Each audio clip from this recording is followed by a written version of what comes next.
Okay. Is that yes? Okay. Welcome to. I think this one was delayed. I actually have episode 3 up before episode 2. But just to let you know, what I did wrong is I had the encoding settings too high on OBS, causing me to lose the last hour. Which we had our first like bad guy. How do you want to do this? Which kind of bummed me out because everyone was like, "Oh my god!" You missed really emotional stuff that comes up later too. So I give you a synapse at the halfway, but then once again, the OBS fails, and I need to give you a little summary of what's happened. So enjoy the video, even though the video lags miserably. The audio is fine for the most part, so you'll be able to listen to that and still enjoy the story. I have the write-up so you can catch up on everything all the way on radrendering.com, D&D, and you can see each episode. You can select the tabs to read up if you care about this stuff. All right. The very brief recap. Here we go. Oh, I remember this. Here we go. We're in trouble, boys. Welcome back to yet another wonderful week of our adventures inside Zenya. Woo! I want to thank you all for not running away after the first one. I appreciate that. That's exciting. Oh, you've decided to join us, Lexi. Hello. Okay, she doesn't want to get touched. That's fine. So we all met in a tavern. Really oddly. You all had your wonderful meetup with Sildar in Gundren, this dwarf who kind of looks pretty gross, and Sildar that kind of looks a little fancier for him, but still an older gentleman. The dwarf that was flirting with the barmaid, hair everywhere, accepted you all on his journey to transport supplies from the Royal Oak all the way to Phandalin, the town. And we've been calling it Phandelver, but that's the name of everything. So they're going to Phandalin to deliver the supplies to a local merchant there. That's the actual job itself. The two decide to go ahead of you guys, suspiciously enough. You all picked up on that pretty quickly. And then you ended up finding their horses with their throats cut in the middle of the road a few days later. You saw Sildar's armor thrown out about on a path leading to the goblins' hideout. After an incredible battle, you guys fought and did not make friends with the Birdman, and all of you united after a nice night's rest to go fight these goblins. After being ambushed by 3 goblins in the forest, it was a miserable fight, but nonetheless, you are all about to journey into the cave. So, this hideout with the goblins, we also, Jaqualdin will be played by you guys and me at the same time, so if you have any questions or stuff, I'll step in for Jerome, who can't make it this week. So that's just about everything. Let's pretend to have fun. Jaqualdin. Here we go. Dungeons and Dragons. I have to voice one concern. Yes. You're changing the name on us. 10 out of 10, completely unplayable for the town that we're going to. And that does it for tonight. Everyone out of my house, and I'm closing the stream. All right. So, as you can see, everyone's sort of outside the cave right now. It is what you came out from is this like beautiful arc of forestry that led to this big rock wall where the cave leads. It's very high opening, about 20 feet tall, and there's a big stream coming out of it. And my dog is crying her eyes out. Okay, I gotta go see her real quick. I gotta make sure she's okay. Animals are our friends. We have to take care of our friends. Oh no. I don't know what to do. The narrator of my story is gone. So, I think that we should take a long rest. Let's start them at night. Right outside the dungeon. That's a great I want idea. my spell slots back. Oh yeah. Well, we killed all the goblins, and we're hearing some spooky voices from the inside, right? So, what kind of plan should we develop here? Do we think we should just charge right in? Well, I mean, I guess I can cast something before he gets back. We can mention it. But I'm gonna cast Goodberry.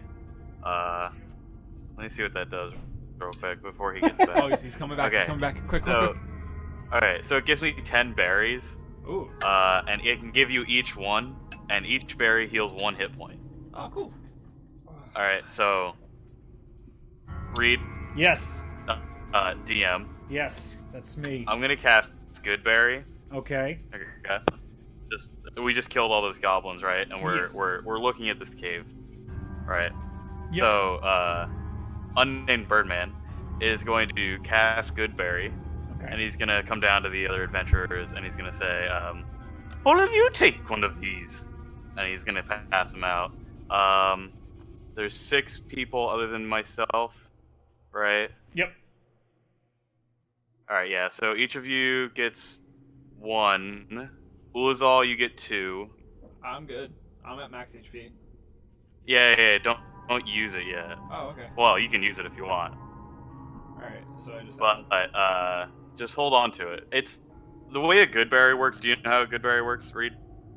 I imagine it's sort of like a health potion, but it's just... Yeah, Very it small. lasts for 24 hours, Okay. but it like dies after 24 hours. It can only heal one health point, so you can use it whenever you need to. Okay, So so if it you're keeps in you from a dire dying. situation. Cool. All right. So everyone add that to their inventories. Thank you. I have 3. Wow, that is awful friendly of you all of a sudden, Mr. Unnamed Birdman. Can you tell us your name? Perhaps if you earn it. I'm gonna turn to Mom. I'd prefer you not to die today. Though I do not know you, I do not desire your death. I have mixed feelings about this situation. What are those berries called? Good Good berries. berries. Good berries. I wonder if they're good berries. At this Great. point, Jaqualdin has Well, already gone into if the I've cave. learned anything from Red Delicious, these probably taste horrible. Alright, so Jaqualdin is heading into the cave, like right Yes. now. Yes, he's, he is. He's strutting in. He's strutting into the cave, knocking water up everywhere after he alerted the goblins initially with the arrows, and he's going into the cave right now. I'm gonna turn to Mosnall and ask, should we even follow him?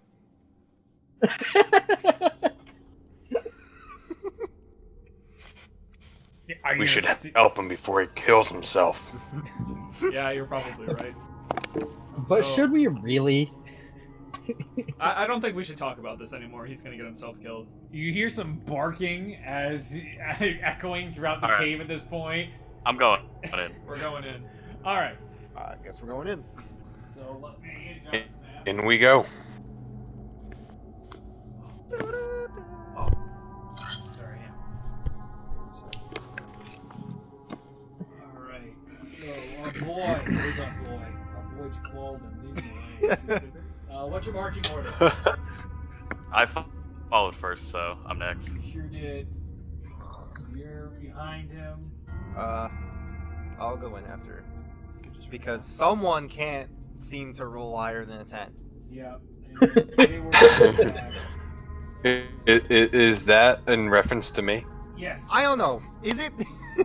Oh, it could be anyone.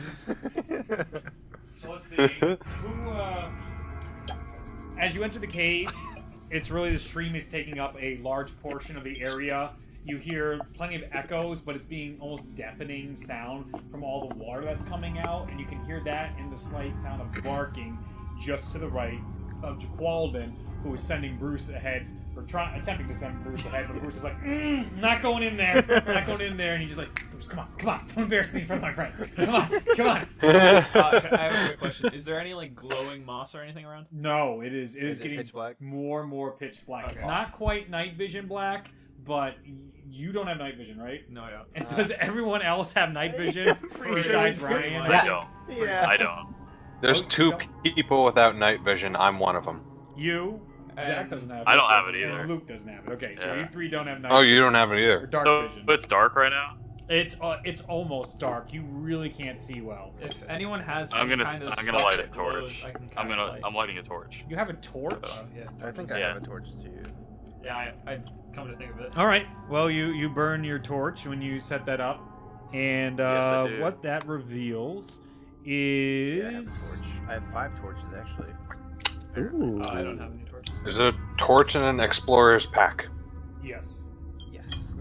Ooh. So you see the nameless Birdman take a torch out of his little bag he has and lights it up, and you see Basically, what you imagine: stalagmites all around you, some moss growing along the walls. The cave is a nice gray. It's cold to the touch. It feels very moist. You know, molds in here. You're not happy about that smell. But just to the right, you see these stairs, and you can actually make out, like you can see these eyes staring right back at you. That's what you were hearing the barking from. And you can go into that area if you choose. Going up ahead, you can't really make it out. The light only goes a little farther. It looks like the river almost goes on forever, the way this cave makes it look. What do us with dark vision see down the eye stairwell? Those with dark vision. So, let's say who's in front? So, Me. Jaqualdin. Yeah. Jaqualdin's in front. So Mine's up Ari- to 60 feet. yeah, Ari and Ari. Ari, thank you. God, I had it right in my head all week. Ari and Flama, they kind of push up next to Jaqualdin and they look in, and they actually see some sort of a kennel going on right now. There's like 2 or 3 wolves chained to poles inside the area, and the cave narrows to a steep fissure at the far end, and it's filled with a stench of animals, like wet dog and dead meat and all that. The I'm snarls gonna are relay not this to the party. friendly whatsoever. Okay, good.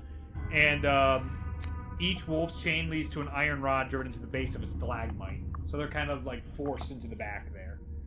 Ew. I don't like the looks of this. What? At I all. can hardly see anything. What do you see? There's it's a bunch of dead, gross meat, or some wolves chained to these stalagmites or tights. I can't remember which they are. And Probably both. There's like a pit in the back area that just I get a bad feeling from it. Just like death in there. I don't think that's the path unless we really want to like search around. That could be a dangerous path because these wolves don't look like they're well kept. Do we see any goblins? Jaqualdin really wants to go in. Jaqualdin this entire time has been screwing with his birds like, Bruce, I'll do it if you won't. Bruce, look at me. Straightens up his shirt, just like, all right, I'm going in. So Wait, you're going in where? and not listening whatsoever, he flows inside where the kennel is, and the wolves go on their God. chains, and they reach out, and they start, their chains go taut, and they're barking and snarling, and I just need to, give me 1 second. Dirty. Okay. Yes, and some like as they kick up mud and dirt, and it hits Jaqualdin's like one of his jackets, and he's completely flabbergasted at his stain getting on his jacket. That's the exact noise he made. That is actually the exact noise he makes. I'm gonna cast a Sacred Flame near Jaqualdin, but not on him, to try and scare away the dogs. Okay. You cast that. The fire explodes. Jaqualdin nearly falls on his butt, and Bruce kind of flies off and goes up into. It seems like there's actually a little higher area, almost like a chimney-like thing going on, and he goes up into that. And Jaqualdin turns to you, just like, "Hey, what are you doing?" I'm trying to protect you from getting eaten by dogs. Protect me? Sounds like you tried to attack me right there. Don't worry about that. All right, I'd like to do a survival check Yeah. just to scope out the area. Sure. And What'd you roll? I rolled a 18. 18. I don't believe it. I will. Well, his modifier is probably massive. Yeah, I got a 13, but I get a +5. Yeah. Oh, Jesus. Could you also make an animal handling check for me? Yeah, I'll do that as well. Wonderful. All right, so animal handling, I got 9. 9. Mm-hmm. 9. Okay. 9. That's no good. Especially because of your survival check, though, I'm considering both of those for this. So Mosnell, after the entire area is lit up, he kind of can see what's going on now, and he pushes himself to the front and he sees the animals. And this is something he takes very, very personally because Mosnell himself has spent a lot of time with wolves, and he even has his own wolves he's trained in the past. So he pushes right up to them, and he starts to try and calm them down. You see him take some meat out of his pouch there, and he starts breaking it up, and they're snarling and snapping at him, but he's able to almost domesticate them in the sense that when he goes up to give it to them and they're snarling and snapping, he knows just the right place to give them a little smack to kind of get them back into their senses. And he starts settling them down with the meat, and he gives them a little more and a little more, and they start really getting okay with him, and they completely settle down, all three of them. Looking around the area, you notice that the chimney goes up quite a way, but it becomes extremely, extremely narrow. Other than that, you don't see any traps. You see it's pretty disgusting. These wolves have not been kept well. You can tell the goblins have been just throwing the slop in there. They've been basically sitting in their own filth, and it's really, really repulsing for you to see. Reed, I want to go up to these wolves. Yeah. And I want to speak to them. Okay. You can speak to wolves. Yeah, so I have the ability to converse with beasts and many fae. Beasts can understand your speech, and you gain the ability to decipher their noises and motions. Okay. That's from my Circle of the Shepherd. Oh my gosh. So I'm gonna say to them, do you hate the goblins who mistreat you every day? Would you wish to kill them with us? We will release you. They're kind of shy at first. They're kind of measuring you out, and one sort of freaks out and just like, but they give us meat! They give us meat! They give us meat! And then another one sort of barks at it, and you can tell this is the alpha, and he just sort of looks at you and kind of be like, Birdman. Why do I understand you, Birdman? I am one with the wild, and so I am one with you. Come, we will kill those that destroy your home. The wolves kind of look next to one another, and we've kind of been in here a while. I don't think getting back at them is in our best interest. If you want to let us go, we won't bite ya. You can feel free to eat your masters if you wish. I will do nothing to stop you. Free food? I'm sure you don't get much around here. I want food! One just says jumps up and snaps his neck back, and it falls on the ground. It's the one like on the far right, and then the one in the middle is the alpha, and the one behind is kind of coming over and being like, he's like, Rock, cut it out. You're embarrassing us. I'm 100% picturing the three hyenas from the Yeah, that one's definitely Ed. Well, Rock and Flea just talked to him, and the leader is named Big Teeth. Big teeth. Big teeth. Yeah, we'll be freed. We're up for this. All right. Okay. I'm gonna go up and try to break their chain somehow. I don't really have. I'd like you to make a specifically strength do that. check. Can I try to break figured the chains? This isn't gonna go very well. All right. Well, Well, first there's three of them, so we should probably I all want do Birdman one, to make a right? strength check. Yeah, that's an 8. Okay. So the unnamed Birdman wobbles up to one of them, and he starts to try and pull out a stalagmite, and his hands slip right off, and all the wolves just are now like sitting dog style staring, and they're just like, tails were wagging or starting to slowly go down. They're like, you need any help? Sorry, man, come over here and destroy these. I'll go up and try to help you. Okay, and That's a strength check? yes. Okay. I should probably tell these people that these wolves are deciding to help us, because you guys have no idea. Yeah, I was very concerned. Yeah, I just see you struggling with these chains, and I'm like, all right, I'll just try to help you out, man. It's a 15. A 15.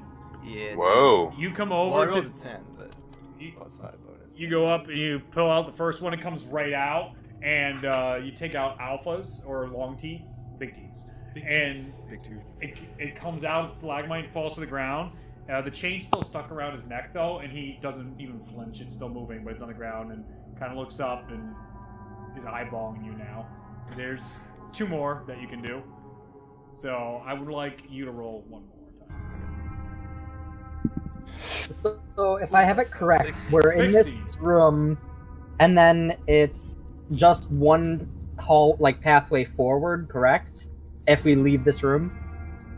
Yes, there's this weird chimney structure that's really hard to get through, and then you can't even get through. It just goes all the way up, and that's kind of what was keeping the animals warm. And then the left Wait, side Justin, is you the you stairs. have plus 5 strength. What? You have plus 5 strength. Yeah. Yeah. Shit. Yeah, it's on my sheet. What's your? Is What's that your a saving? score? Well, it's not a saving throw, but I guess it What's would probably be like an athletics check, right? Yeah. It So is. that's still a plus. Oh, one. with that. And you're proficient in athletics. Oh. Is that it? Or Yeah. whatever? Oh, so you just use athletics. Whatever, it doesn't matter.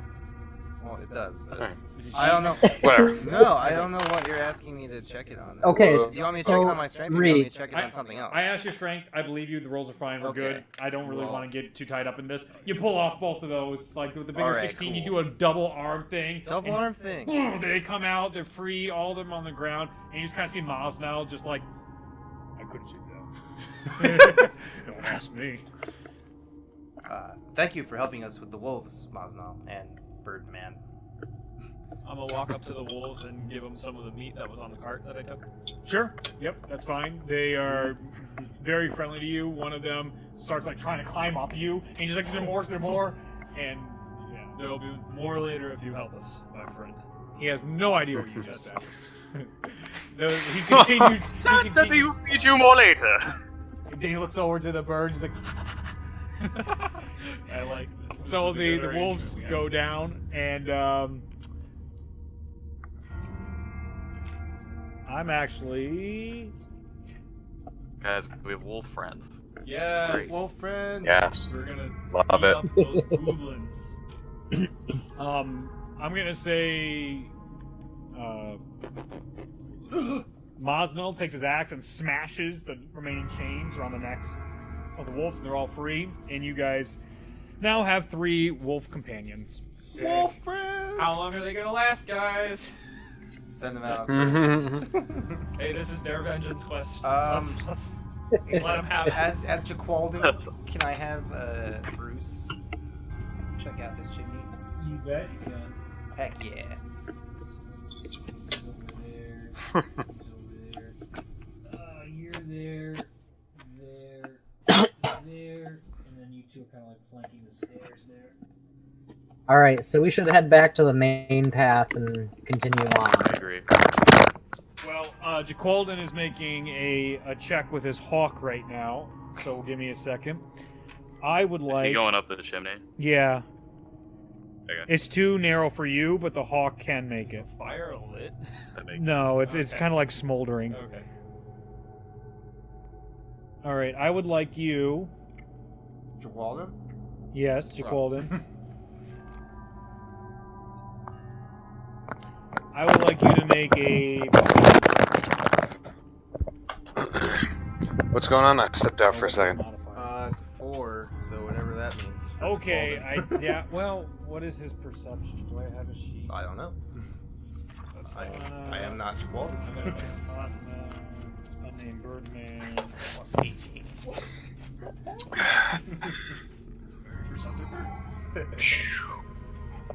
So all he does is perceive.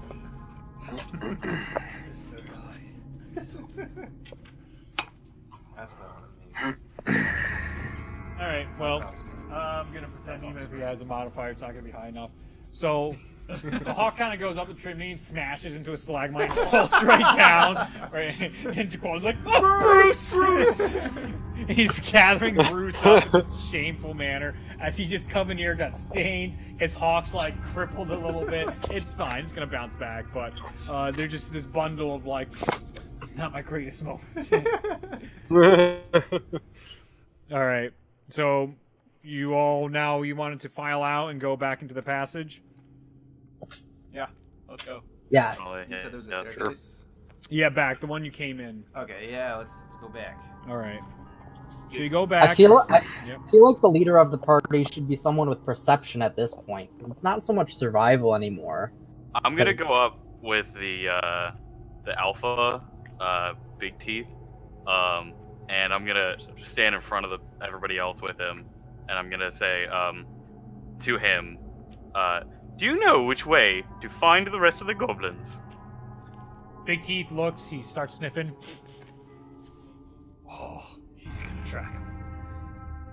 They don't let us down that way. And he points toward one direction, which you can't make heads or tails because it's pitch black. And he goes, but we go that way. That's where they sleep. So, Alright, well, I'll start walking forward with him at my side. okay. So, we're gonna turn these on. Hey, you in the back. There you go. That's so cool. It is cool. What's There you go. happening? See, it will light all that up. It gives you just a little tint on there with all these lights. It's not as Okay. good. I might end up buying more because I like them so much. But that is going on, so let me adjust it now. I'm so immersed right now, guys. I can't even describe my level of immersion. I'm so immersed. I'm not on the ground. Wolf. Well, guess we're following them. Yeah, let's follow the wolves. These are kind of going down the side here. Birdman. He's like a very precariously stood.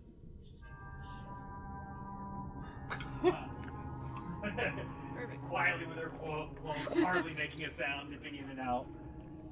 I just like to point out that Mosnell is pretty excited that there's some wolves around. The grin on He's Roswell's face very, very happy about this. has not left. He's getting all these memories rushing back to him, all the times he spent with the wolves up in the north, and he's already trying to like get one to be his friend. He keeps feeding one meat, and the special ed one is is looking at him and constantly being his friend and doubling back next to him while the other two are kind of pushing up in the front.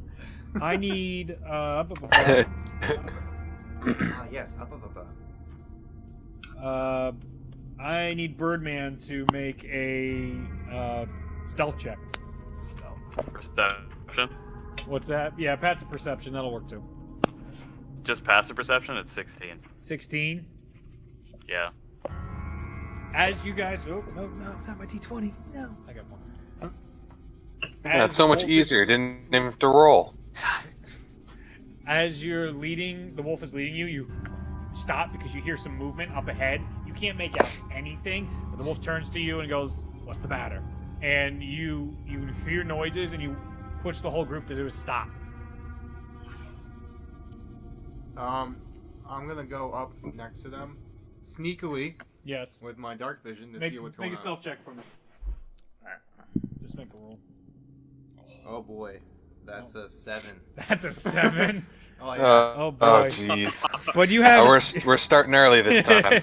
Oh, jeez. But you have 60 feet of perception, so you may fall on your face, but you have the advantage of the wolf leading you away from the water, so you don't make a big splash. You sort of trip over Mosnell, who is completely intoxicated by the wolf in front of him and giving him food. And as you try to pass, he kind of like as one of the things jumps back and bumps you, and the wolf knocks you off kilter.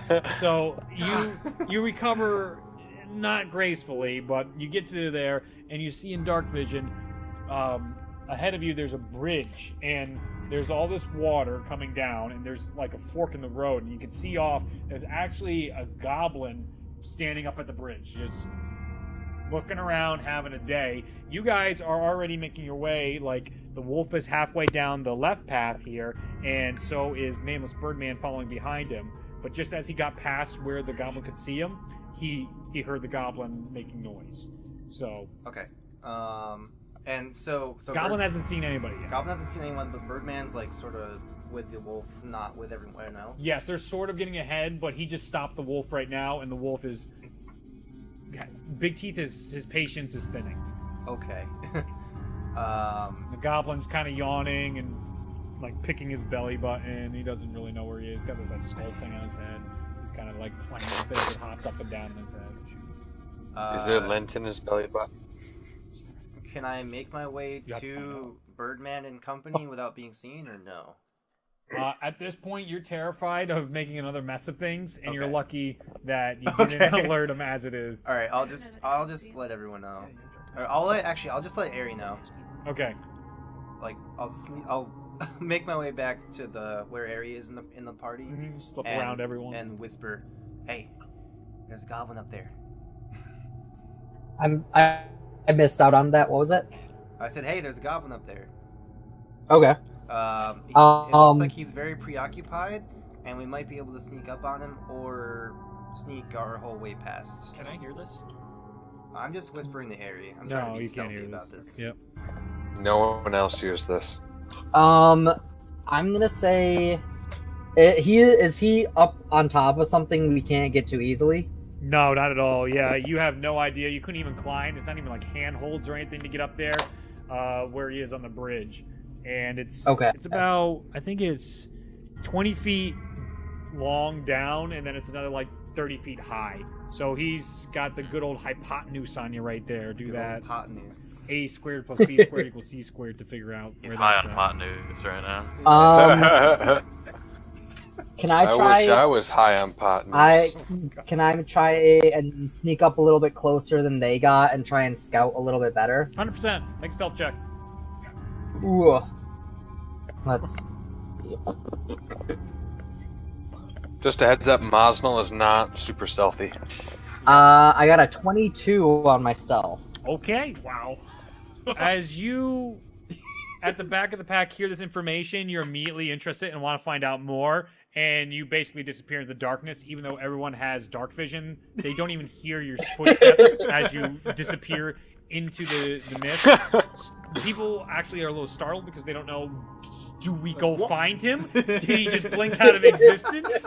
Ryan completely doesn't notice you, and he's still almost like playing patty cake with the with Tooth, who is not Head, not hanging him head. His name's Tooth, and he's just bouncing his head back and forth as him and Ryan are like doing this hand thing that's happening. As you push up further, you get like directly underneath the goblin. You can see the bridge. You can make out the trees they've cut down very poorly. It's bad craftsmanship, the way they've been tethered together through rope, and it's going into another higher area. You can see, and you rationalize to yourself too. Actually, I would like you to make a wisdom check. A wisdom? Yeah, wisdom. Wisdom's how you feel. Intelligence is how you know. I watched that this week. too. Tell me. Wisdom of 14. So, like a roll of 14. You get the sense, based on the way you're going right now, that the goblins. Wait, did Nameless Birdman, who I always want to use his real name, communicate to you guys where the wolf was going, like what the wolf told him and everything? No, he just kind of left. He just left, right? Yeah, he just pieced. So you have no idea about that. Yeah. So you see this is definitely a connection, that there's two different places of altitude or leveling. It's clearly going up either to your right or to your left, but you can't make heads or tail whether you need to enter from the right to get to the higher area or enter from the left to get to the higher area. The goblin is completely inattentive. He is playing with his little helmet skull thing he's made and bouncing up and down. You actually even find handholds that could lead you up to that goblin. Do you? I would like to try and get up to that goblin. I would like you to make an athletics check. Athletics or acrobatics? Athletics. It's a strength athletics Okay. check. Okay. Oh no. You're only weakness. At 12. As you start to climb, you feel like you're back to your old heist days in the city, and you start to gain this confidence as you start zipping up each one of the rocks. Very until good. just before you're about to get up there, you're taking out your knife to go get a nice cut on the goblin who's inattentive. Your hand slips and you fall all the way back down to like the one last handhold, and you grab it real quick, but you don't make a sound, thankfully, and you don't alert the goblin. But your strength fails you, and you kind of go right back down to the ground, and you almost had him. You were. Oh, you smelt blood in the water. I kind of want to try again. Oh, yeah, as you know in D&D, the DC goes up every time you try again. Dang it. And so what is it? Is it just like a path straight forward underneath this bridge? Yeah, there's like underneath the bridge, it almost becomes complete water, and you have to swim at this point if you would like to continue forward down this cave. But you have the really poorly made bridge above you. You have some handholds next to you, and the current's starting to pick up a little bit the farther you go down this cave. All right. I'm gonna make my way quietly back to the party. You do with And is Birdman back yet? Birdman and the big tooth, or big teeth? What do I call it? Big teeth. Oh, you both said something different. It doesn't help me. I like big teeth. Big teeth. If he only has one big tooth, he's not that scary. Okay, big teeth. They've been holding, and big teeth find some respect for the party for freeing him, but his patience is wearing very, very thin. But he was the only one to really keep up well enough with all your stealth. Even with the 22, he only could follow you by smell. That's how good his smell is. Wow. I'm gonna relay to the party the stuff that I saw, that it's not a direct connection to the bridge, that it's a path forward into a swimming area, and then this bridge kind of crosses over. I'm gonna say to Birdman, I think I tried to climb up the bridge, but it's a tricky climb. And if you can try and fly up to the goblin and take him out, we can try and keep this whole operation quiet. I could even bring you with me. If we can do it quietly, I think that's a good How idea. quietly can I fly? I'm gonna... Not very quiet, but as you're discussing this, Orhana is taking out her bow, and she's making like the measurements and the shots, and she's seeing if she can get the distance just right. And in her head, it just clicks. I can reach that. I mean, I also could probably hit it with my own bow. As it just but... so happens, I also have a crossbow. I just for the sake of trying to keep things quiet, in the chance that all three of us miss or we don't kill it immediately, I don't want it to like scream out, get angry, anything like that. I want to try and make it like as quick of a kill as possible. Very well. So I shall fly up there as you three shoot. Is that what we're doing? Do not kill it. That I does will not drag it sound off like the a good bridge. I don't think that's a good idea. Is I there can fly on the other side of the bridge. I think we either have Birdman fly up there, or we have Orhana shoot it because she's very skilled with a bow. True. So, Are there while towers? while all this is going on, Mosnell There's is like looking one from tower his where- axe to where the goblin is, and Is he's there- pretty sure he could hit the goblin with his giant axe.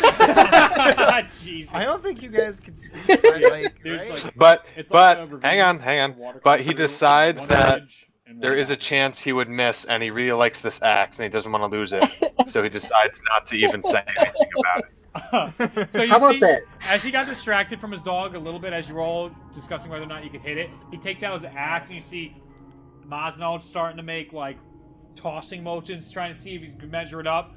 Shakes his head and puts it back. All right. Here's my Sighs a thought. heavy sigh of relief. Orhana, can you see? Do you have dark vision? Can you see this goblin? Oh, me or Orhana? Orhana.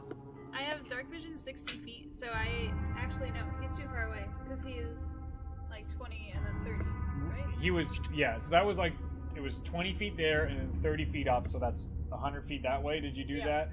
You could get into position close Do some enough without Pythagorean learning theorem. him. Without, you could get into range to see him and with your bow without alerting him by moving up just a bit. Because for you at this point, you're in the middle of the pack. Yeah. But if you're up by the wolf, you're within it. You're like, I'll say 55 feet away. Okay. How about Yeah, when I get up to me and 55 feet, I Orhana? can see. How about me and Orhana go forth? She takes the first shot. While we're doing this, Birdman flies as quietly as he can above the goblin, and if the shot doesn't kill the goblin instantly, he drops down in front of it and kills it. I think that's a good idea. Okay, That's the sound plan. we can How try much this. room is there above the goblin? Okay. I cannot see above the goblin right now. What? How much room is there? How? Yeah, Somebody but tell me. Birdman doesn't have night vision, so, so I don't know how just- this is gonna work.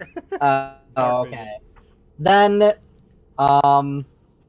I think Ooh. Orhana is the only option here. so me and Orhana are gonna go ahead. We both have dark vision, and we both are good with bows. yeah. So she's gonna take the first shot. If she doesn't kill it immediately, I'm gonna take a second shot. Okay, so the two of you line up. And- I would like you to make it with advantage, and I would like you to make it with advantage as well. Ooh, Okay. cheeky. I like it. I like it. I like it. Smoking. Smashing. Smashing. Smashing. And Orhana pushes up to the right Smashing What are the wow advantages, 2 rolls? pots. side. Yes, it's 2 rolls. Take the highest of the 2.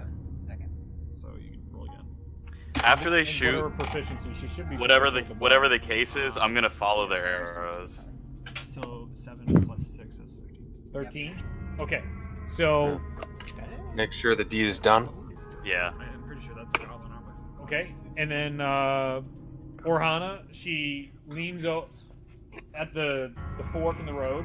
She leans over. She kind of positions herself against the wall. Very familiar with the handholds and any sort of cave structures. This reminds her of her old days in mines and her season past. And she leans up against it with her bow, takes a shot, and I want you to roll Ma? for damage. Oh, we got that hit, boys. I don't remember. I think it's a D4. It's It's a 1d4 plus D20. 2. Oh, no, it's 8 plus 2. D100 for damage. D1. Bust out the That'd be a- percentile dice, boys. Ooh, nice. 7. Is that plus 2 as well? No, it's Oh. 5 plus 2. 5 plus 2. So. Well, perfect. The arrow shoots off, and you see the goblin as he's flopping his skull hat as it's going, just poof, right through his head, off the bridge into the water, poop, and just the body. You're all just kind of standing there. As Hunter, I want you to roll your arrow because you were holding it exactly. I would like you to roll with advantage right now. This goblin is super dead. I didn't hear it. I just heard Ryan's laugh. What did you get, Hunter? He's rolling it like 5 times. Hunter? Oh no. Oh, my roll. Yes, I need you to roll because you were waiting. Sorry. Yeah, I have my roll, so I got with my advantage. I got an unnatural 20. Okay. Cool. And then I would like you to roll for damage, please. And in addition, I'm using sneak attack along with this attack. That's so excessive. I would like you to roll for damage, please.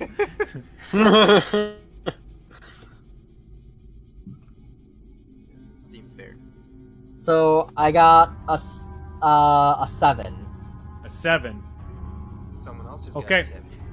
So as Orhana shoots and takes out the goblin who falls into the water, because he was holding the bow so long, Aerie releases his arrow and it jolts and it hits the bridge. And the bridge, how crappily made it was, some of the logs he actually cuts right through the lining, and some of the logs fall out. It shakes and swirls, but there's still enough, and it's still standing, and it's okay. But now it's missing a bunch of steps.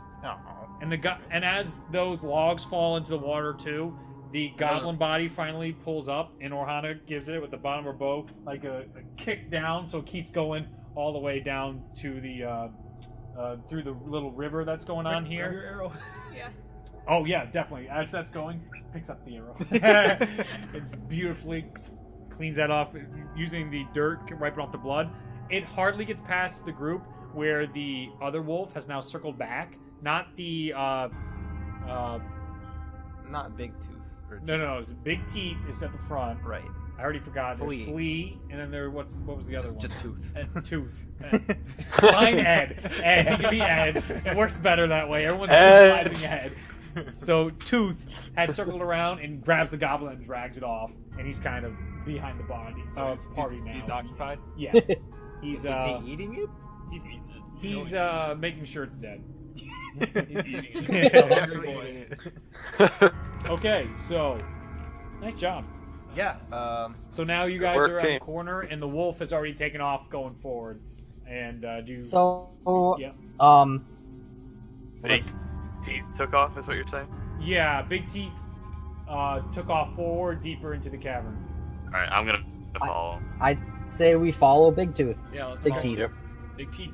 All right, Plural. as There's Big lots of Teeth has this wolfish look, he starts getting to his real stealth. As you get closer, you Oh, can hear the yeah. murmuring of other goblins now. You hear... I was thinking of this for goblins being turkeys. What are they talking about? What does Zach hear? So, Zach,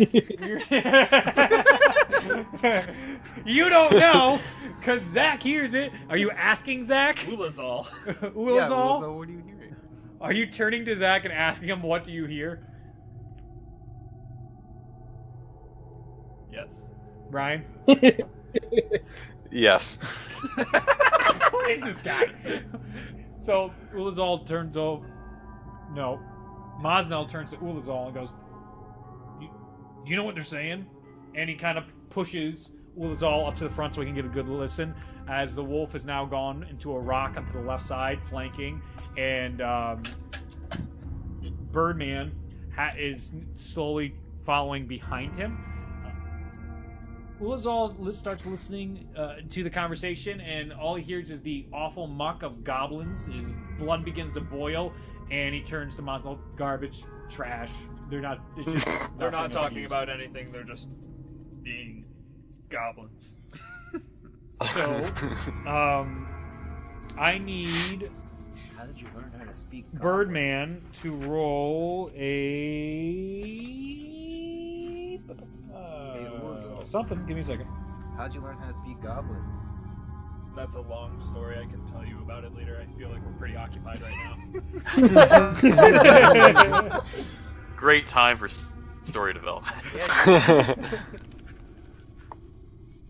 Let's take a break in this cave for everyone to tell Take a their long life rest. Guys, story. there's some goblins Take up watch ahead. with Let's me later. let's just rest here. Long rest. What do you think? No, let's sit in a circle, crisscross applesauce, and I'm sure Big Teeth would be let's very pick happy. up the rock of feeling, and we pass it around, and everyone will talk about their life. I'm down. So we see a little camp of goblins. Oh, there it is. Okay. Could you make a stealth check for me? Stealth. Yes, Birdman. Yeah. Oh boy. Natural 20. Woo! Let's go.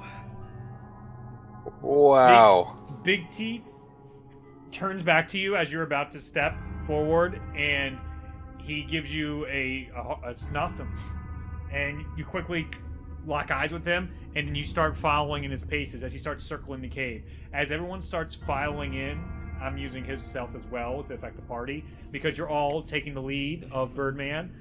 You see a bunch of beds laid out, and there's about 4 of them, and there's a bunch of goblins around the fire just talking nonsense, just making, like, you can see, Ulazal is just like rubbing the hilt of his mace, just squeezing the heck out of it, like.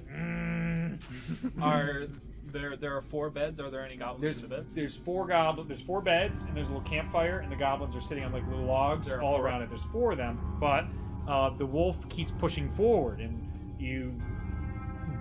none of you would have noticed this, but because the wolf is so perceptive. Oh no! Oh boy. it pulls deeper in, and you can actually see one more goblin talking to a larger goblin. It's not quite a bugbear. It's not like a bugbear. That's a bigger version of a goblin that bullies little goblins. But it's kind of like in between. You can tell this is the dude in charge, and you actually see the two arguing, and you can hear one goblin being like, "Well, we should just kill him off." And then the other goblin goes, "We can't kill him off. Why do we drag him here?" And the little one just like, "We're starving. We need to eat something." He goes, "He's not for eating." And you kind of hear the moans of some individual in the background, but you can't make it out because of how dark it is. But as the big teeth is stealthily approaching more and more, he's getting too close and too close. And Birdman tries to hold him back, but the snarling is too much, and overwhelmed by his hatred for this goblin, he jolts in there and you hear this big bark, and it latches right onto the goblin, but he heard him coming as he knocked over all the plates and dirty dishes and dodges out of the way. I need everybody to roll for initiative. Yes. Which, I love Ooh, it. let's goblin go. is he Ooh, that's a high roll. I Is like he that. attacking the big goblin? Frick. I rolled a 1, by the way, for the wolf. Oh man, poor wolf. I had to do a wolf. Oh no! Come on. Natural 20 again. On Our initiative, initiatives so are I good this mean, time. whatever that's worth, it's Yeah. 22. That's good. 14 I like for me. I got this blue 17. die. It's Do I have to go working last? pretty I well gotta for me. roll for Jesus. Where is Jaqualin? He is licking his wounds at the back of the party. Oh, okay. Yeah, he's not gonna When he's feeling insecure, he's not dangerous. you I mean figured that it out. splatter of mud? So yeah, he's at the back of the party licking his thumb and trying to get the mud out of his tunic. Yeah, pretty much. Basically. So this was the beds where there was 4 goblins. Oh, this is big. Can we get rid of this here? Give me a moment. Wait, what the? Where was that? Where was what? What is that? Where was what? What is that? Don't worry about Is that a Roni? that. And then this is where you guys actually stealthed your way up into the back quarters of these two.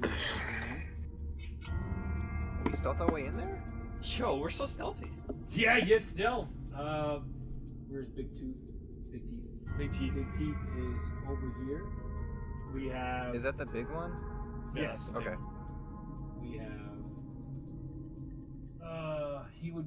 He dodged, so actually behind this rock is Birdman. Ooh. What was our packing order? Let's see. You were I was towards the back. towards the back, but you would have been. You were going up the stairs. I'm gonna say, looking back. You were toward the back here, as always. It was a part come off of the way back. We had. So you're probably gonna be more up here because of his terrible stealth.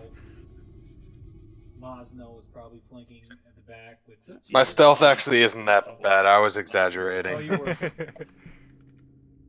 back there, and then Mine's actually not bad. you were about there. All right, that is the way it's sitting up right now. Okay. Do the other 4 goblins hear this? I'm assuming they do.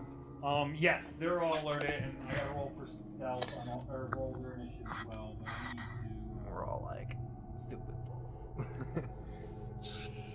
He's feeling lots of feelings. It's not his fault. Hey, he can take the damage if he wants. I mean, Wow. Oh, I see where his heart really lies. Well, it's better than Mosno. Perfect. All right. So Qualden rolled an 18. Let's go. Okay, that is what the goblin rolled. Let me get all your initiatives. So, anybody roll 20 or higher? 22. 22. So, okay. What? What is- initiatives? What were those initiatives? What was your initiative, Ryan? 14. Okay, we'll go get Ryan's 14 then. Okay. Alright. Let's see, 15 to 19. 17. 17. So this is. Okay. 16. Okay. Actually, no.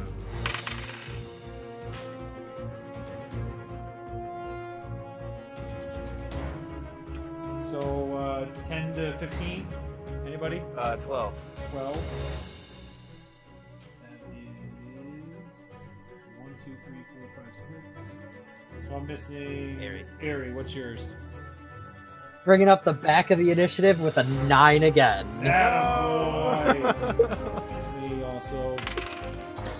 Alright, it's better than last time when like 3 of us had like 5 and below. That was really bad. We also couldn't kill the goblins. That was awesome. And by awesome, I mean it was horrible. The spinning goblin.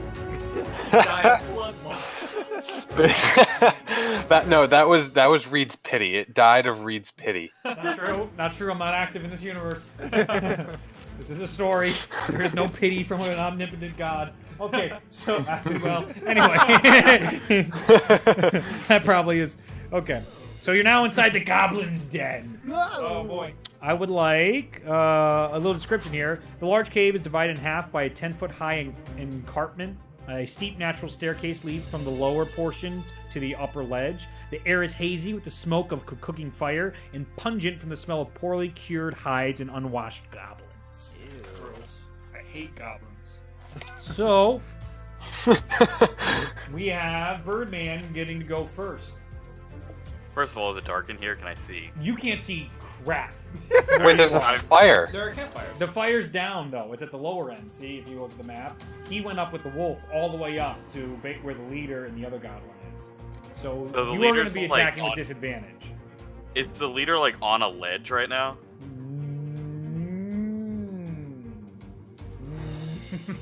You Is want he to say 10 nobody feet is. away from He me? is.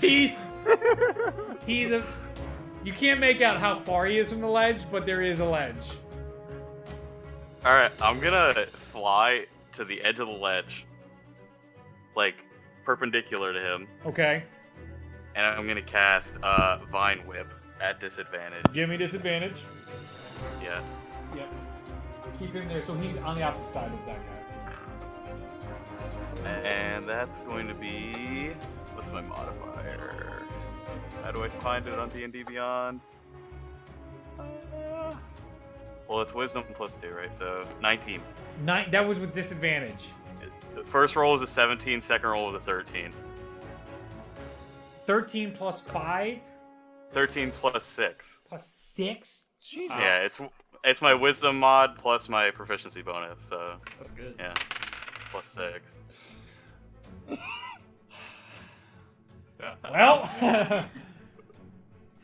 what did your Vine Whip do again? It's a melee So attack. it does 1d6, first of all, and then Okay. it pulls him 10 feet towards me.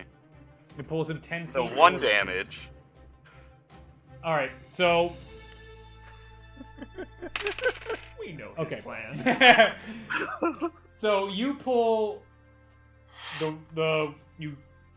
Birdman flies over the cliff. He's feeling along the floor the entire time, so he knows right when the edge falls off, and he has a beautiful twist as his wings span out, and now he's flying. And with his other hand, he takes out his Thorn Whip. Is it Thorn Whip or was it Vine Yes, Whip? Thorn Whip. Thorn Yeah. Whip. Vine Okay, Whip is good. Pokemon. Yeah, I know. It's all come together, and I started thinking the Harpy ladies from Yu-Gi-Oh. Anyway, he takes it out and shoots into the dark, and by some miracle, wraps it along the bigger goblin's arm as he was about to smack down onto the wolf, and it pulls him aside. He takes 1 bit of damage, but gets pulled all the way to the cliff's edge, but he takes his sword and stabs it into the ground just before. So you two are having a struggle right now at the edge of the cliff. As he turns around, he barks orders to the other goblins, "Save me!" Only, Ulazal. Here's it. I'm so good tonight. You can do it. And I believe that was your movement. That was your attack. So Yeah, I do still have a bonus action. Okay. Bonus action to shove. Bonus action to shove. He probably can't, I would assume. Yeah, I mean, can I? he's pretty in there. I guess we could make a Yeah. strength check against him. I But Am I still like? I'm not even Am I sure still like exactly a connected bonus to him right now? Yes, Or no? the whip is around him. You both are fighting right now. Is it like the last Okay. of truth? Where you like A little bit, kind of like Lasso of Truth, but he's not going to tell you anything Right now. honestly. He's a goblin. Yeah. So would he be at disadvantage with his strength check if the vines are around him? And he's struggling. No, they're pretty used to being Okay. in awful I'm situations like this gonna- because they abuse each other every night. So they're As pretty... a bonus action, I'm gonna use my bear totem, my bear spirit totem, Okay. Yo. right on the edge of the cliff. So anybody that's in the range of that, which is a 30-foot radius, gets 5 temporary hit points. Wait, no, 7 because 5 plus my druid level. They gain. and They gain then- hit points. It's the wolf. Temporary hit points. 7. Okay. It's 10 feet, Any so- ally, anybody I choose, so any of my allies, and the wolf. 10 feet is just the wolf. It's no, 30 because 30 lay foot that, radius. Lay that guy back down. He can't see him, but 15. that would affect him. This unnamed person you can't see in the dark. Yeah, that's Alright, not the so goblin. I think this Okay. is the goblin, right? Yeah, pull that goblin towards him. Oh god. You're alright. Well, Birdman's not. Just like smacked him. Here, let me He's. No, I don't want help. No OBS, no. No!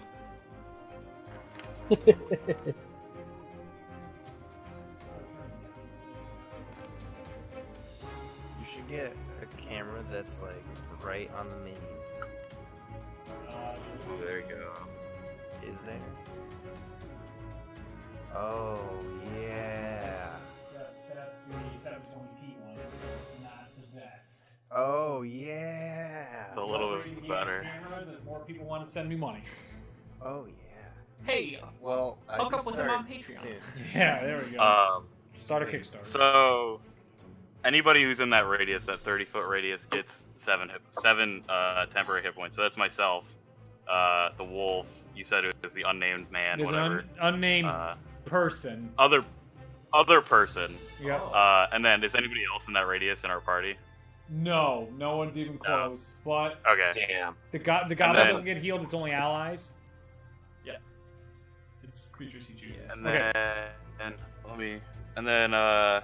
so the people that are in that get advantage on strength checks and strength saving throws.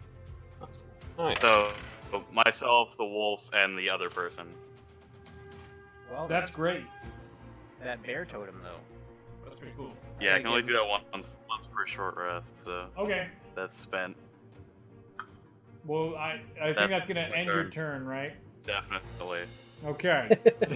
So you're still in a Fair struggle enough. with that. The wolf has regained its HP. It was looking a little shaggy, but right now you see the strength of the battle, its hatred for these goblins is completely perked up, and it is more alive than it's felt in quite some time. So it is now Jaqualdin. Jaqualdin's turn. So Where is he? Jaqualdin Is he at is the back? way back, and You can see the wolves in the arrangement, right? Or no? he can see everything in front of him. Okay. I don't know what his attacks are. I lost his sheet. I'll actually know. He's got grasping palm or something Yeah, I like that. remember. It's a thunder palm thing. Shocking touch. The face touch of doom. Shocking grass. Shocking grass. That's what it's called. I feel like he would just send out Bruce to be a troll. Power slap. Alright, Bruce. It's redemption time. Please tell me that didn't open up. It didn't open up over there. It's not the only thing that's What? You don't even know what I was gonna say. Come on, Adobe. There we go. Adobe. Actions, attack,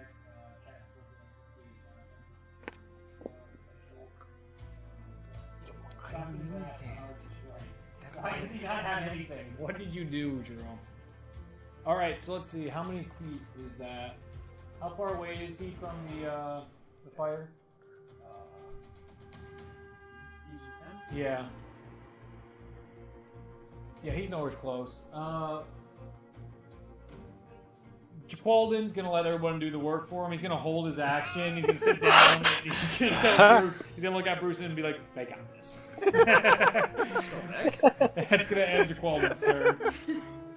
Jaqualden's not doing anything till that stains out of his shirt. He's actually the stain. He's got it out. He's a professional at getting stains out. So he's done of with course. that. He's just been keeping quiet at this point after his blunders early on, and he's popping like walnuts into his mouth at this point. Apparently, he has a whole pocket full of them, and he's just cracking them open, making all this echoing noise with them as he's eating these walnuts. And then his turn. It is now Willazal's turn. Alright, so Goblins. I'm gonna use my movement. Yeah. Smack a goblin. Did you go through the stairs? Where? Yeah, where I'm, like, you on the gotta, stairs, yeah, yeah. you gotta go through those stairs because there's a giant wall there. Can I occupy this space? Yeah, it's fine. Okay. And then I'm gonna cast Sacred Flame Okay. at this boy right here. Okay, go ahead for it. Okay, so it's a. I like you to make it with advantage because he's not facing you. Okay. It's a. He's caught up with. It's a dex saving throw. It's a dex saving throw. Okay, let me. I imagine a goblin's dex saving throw modifier isn't the best. Let me look. It's a 6. That is a 6. All right. That's a fail, and that's 8 damage. 8 damage to the goblin. As the fire leaves you, it was fire, right? Sacred Flame. Sacred Flame. As you cast Sacred Flame, and you almost like a kind of one of these deals, it goes, hits him directly in the back, and you hear him go, oh! His vocal cords don't even get out of his turkey-like mouth as he just turns the ash and just flutters in. And as that Sacred Flame is cast and lights up the room, you're going to look at the snarling standoff right now with this bigger-looking goblin, and you actually see this individual with all this tattered and beaten clothes, blood all over them, standing up and starting to make eye contact around, getting his bearings in the room. Do in I- a quick flash? Do I recognize him? Absolutely, you recognize him. It's Okay. Sildar. It's Sidar. Alright, so I can't use any bonus actions, and that's my movement, so I think that's my turn. Wait, that goblin turned into ash? Yeah, he's gone. He did. Oh, I don't feel so good, Mr. Stark. Oh no! Orhana, it is your turn. You can hit every goblin. You're in range, Wait, is there. and you can clearly see them with night vision and the campfire. What were you asking? I was just wondering if it's a wall or something. Yes, it's a giant cave wall. Okay, that's what I thought. You could stand up Sildar now. Sorry. It's Sildar. Yeah. Sildar. Do the goblins in the corner know that we're here? Yes, they're all scrambling right now, and they're trying to get their bows out. They're all eating and shooting the crap with one another. So one keeps dropping his crap, another one's trying to find where his arrows are. None of them were prepared. They were all screwing around. Okay. Then I guess I'll just go for the goblin on the side there. Which one? The one. Yeah, that one. Yeah. All right, go for it. Alrighty. Roll for attack. Plus 6. Okay, so it's a +6. Yeah. So that's what, 18? Yeah. That hits. Roll for damage. 1d8. That's... It's plus 2 as well. So it's a 6. 6. Okay, so Orhana takes out her bow, lines with the first shot, fires. It has this wonderful swoop through the fire, you know, like when the fire kind of goes around it, hits the goblin right in the chest, and poof, falls right onto the ground, and it is completely prone. It is lost to its surroundings, and it is gasping for air right now on the ground. And you can move You if can you use want. your movement. If you want. That's okay. I think I'll just stay there. All right, fantastic. Now it is Mosnell's turn. Woo! And I can't see anything, can You're I? blind as a bat. That means I have disadvantage. Yes, you have disadvantage on all your attacks. Alright. Don't worry, I hit with disadvantage. Come on, it's easy. It is Just not. roll 20s. I am very jaded about that. Somehow. Alright, 13. 13. Well, you're just attacking Orhana in front of you. You got to move up if you want to hit the goblin. Oh. Oh yeah, like well, I can't really Yeah, see very well. how Just much movement move do you me have? to the closest. Just assume. All right. Assume when I'm attacking, move me to my closest Yeah, he can. goblin. All right, you're attacking the goblin on the ground, so I want you to re-roll those rolls, not because you have disadvantage, but you gain advantage because the goblin's prone. So now you just roll like normal. Okay. It's probably gonna be worse though. With any modifiers, though. Yes, with any modifiers. Oh no! 23. Oh, roll for damage. Alright, what do I get again? Alright, 2d6. Alright, I got. Oh man, I haven't used any other dice yet. 2d6. You get pelted. You're okay. 23. Why'd you let him have the axe? I 23. can give it and I can take it away. Don't worry about it. Oh, there's a cat. Hang on. So I get. Oh, actually, wouldn't have even had it because the campfire. 12. 12 damage. As you rush up, you notice actually you can see just fine at this range because of the campfire. You take out your giant's axe, and as you are in one beautiful momentum-filled action or movement, it comes down. And it not only your axe is so large it encompasses the whole body of this goblin and just splat. The goblin is just all over the floor, and there is no identifying what was once a goblin. You have now stricken fear. Wait. There is the other goblins see this. And I can find Fear? Generous. Fear? Question mark. Goblins are scary. They're petrified. You just gave. I figured. They petrified them? All three of the other ones are petrified because of how ridiculous that hit was. So, they can't move petrified? Like- They are so terrified, they feel incapable of moving. They're so shocked by what just happened in front of them, and they will automatically fail stealth and dexterity saving throws. All attackers have advantage and resistance to any damage dealt by them. Any poison or disease already affecting the target is suspended, and the target becomes immune to poison and disease. So, That was awesome. hey, there you are. The goblin looks at Miles and all wakes up in another plane of existence. He is a planeswalker. Where am I? You're in Goblin Hell! Oh. What are we doing, Goblin Hell? Oh, get to work. Oh. So it is now Flamma's turn. Is it really? Yeah, it's your turn now. Whoa. Is it Flamma or Flamma? Flamma, thank you. That's all good. It's Flamma. I knew who you were talking about. Always correct me. I'm gonna attack that goblin next to the campfire, man. Alright. Roll. That's 60, 30, Roll for attack. 30. Okay, here we go. It's advantage, right? Yes, they're petrified. Oh, thank God. In the terror sense, not in the, Medusa stone Yeah. sense. If you go to actions. I'm lazy. I already used my bonus actions and stuff. I was thinking basilisk. 12. Okay, roll for damage. Hype. Well, these goblins are weaker. Yes, they are. Oip. 8. What?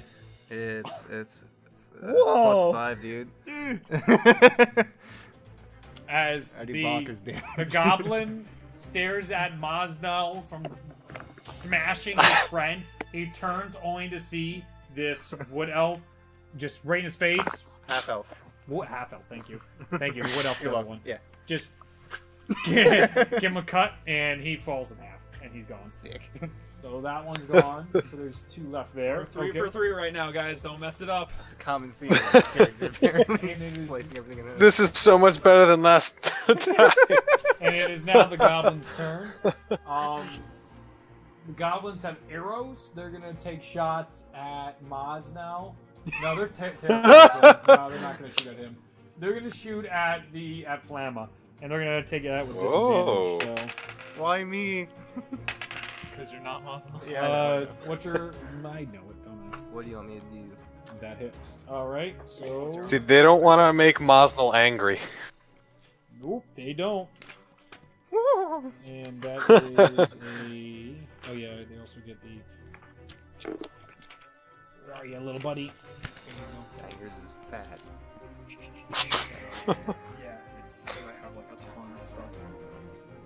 Yep, and then that'll I gotta be. be swift. Like water. Heal 10. Oh. You take okay, and then where's the other one? Okay. Oh, Jesus. Oh, good night. Oh, boy. Even with disadvantage.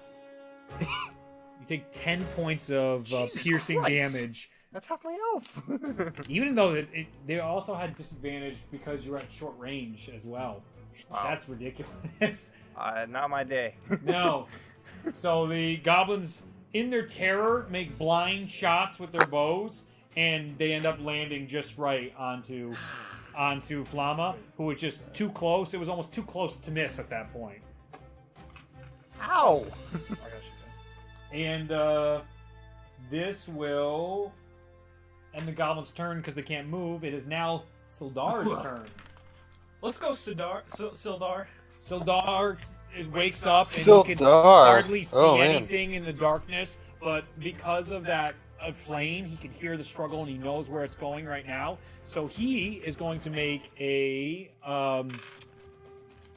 strength check with advantage thanks to the Birdman. Okay, and then I got to...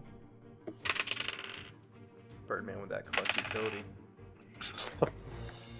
Okay, so Sildar, as he's fumbling through the darkness, he hurts, like he touches the thorn whip and coils back, but he feels the goblin kind of come back to him, and he starts barking at him in gibberish goblin he can't understand, and he just pushes the goblin off the edge. At this point, There we go. Nice. Birdman releases his whip, and down the cavern goes the goblin, and Later. okay, so that will end Sildar's turn. It is now Ares' turn. Alright, so real quick, Yeah. just to recap. So Are there do any we still goblins have, left? is there one goblin still on the cliff? No, He's dead. No, he's gone. He got pushed over. Well, because you said there were two Yeah, he goblins was up on the talking cliff. to There's- one, right? There were, Yeah. and Ulazal turned one to ash. Oh, that was Okay. the one. Okay. So it's just two goblins by the campfire. Petrified at the moment, yes. I am going to attack one of them with my short bow, Okay. and use sneak attack along with it. Okay. Please don't hit me. Here's the wrong one. So You have I advantage because they're roll petrified. Remember that. for my attack. I roll a 20, not natural, Okay. That hits, obviously. and then for damage, Yep. for my first set of damage, it's gonna be a 4, Okay. and then for my second set, it's gonna be hang on, another 4. Okay. You shoot it was a crossbow or short bow? Short bow. So, Ari, in the shadows casting on the fire, you get this really dim look. Everyone has these big shadows against the cave walls. He takes out I his have short night bow. vision. You do. You see just fine. This is what Mosnell is perceiving. You see it Okay. much more boring. That's fine. Already taking your bow out, just a little slow motion, just barely enough for you to pull back the arrow and let it loose. It goes right into the carotid artery of the goblin, and he falls dead. Woo! Okay. Thanks. There's one goblin left. Yep. And now We have him cornered. I would like I would make all the wolves. All of them are going to speed toward that goblin. So their max movement is going to be 40 feet. So push those ones up too. 4. Good job, Qualden. Killing it. In my head, he already took a step back. Yeah. The goblin instantly raises his hands and surrenders. So that is going to end combat.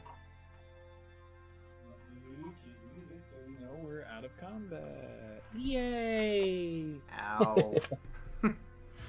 Oh, the lights are blue now. That means we're safe. Reed, For now. are the arrows that the goblins have for their own bows, are they like usable arrows? No, they're garbage. Like, they break on contact. Damn. They have, like, they're just really crappy arrowheads and made of the cheapest wood they could find. They're so bad. Okay. It's just, it makes you a little just appreciate the art form of crafting arrows. That's how terribly made these are. So I have tetanus now, and So I'm gonna start menacingly walking towards the goblin, and as I pass by Flama, I'm gonna pat my hand on his shoulder, and I'm gonna cast Cure Wounds. thanks, man. So that's 11 points of healing. Whew. That's a lot of healing. Your wounds completely closed and you feel magic. Thanks, bro. I'm gonna walk up to Goblin, and I'm gonna say in Goblin, I'm gonna try and intimidate him. And I'm gonna say, what were you all doing here? Alright, the goblin. No kill! No kill! Please no kill! If you're helpful, maybe I won't. Maybe you'll just make out here with a couple broken bones. He tries to make a movement and the wolves snarl at him and he pushes up back against the corner. What's going on? You have exactly 3 seconds to answer my question. What? What are questions? Are you hiding any loot here? Loot? What's loot? Money? Valuables? Yes. Where? Honey. 3. Over bridge! 2. Bridge! Over! Bridge! Over. One of the wolves goes up and tries to take a snap at him. You hear the chomping of the teeth. Ask about the cipher. Ask is Gundren still here? Like, why Sildar? Where's the dwarf that was with Sildar? Dwarf? No dwarf. No. Are you lying to me? 3. He soils himself a little bit. You can see the goblin is really a mess right now. Really terrified at everything in front of him. I'm gonna look around to my friends and say, is there anything else anyone wants to know? Are there any more of you in this cavern? Are there any more of you in this cavern? He looks at you. 3. Make an intimidation check.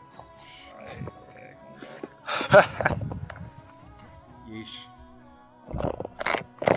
Natural 20. Whoa!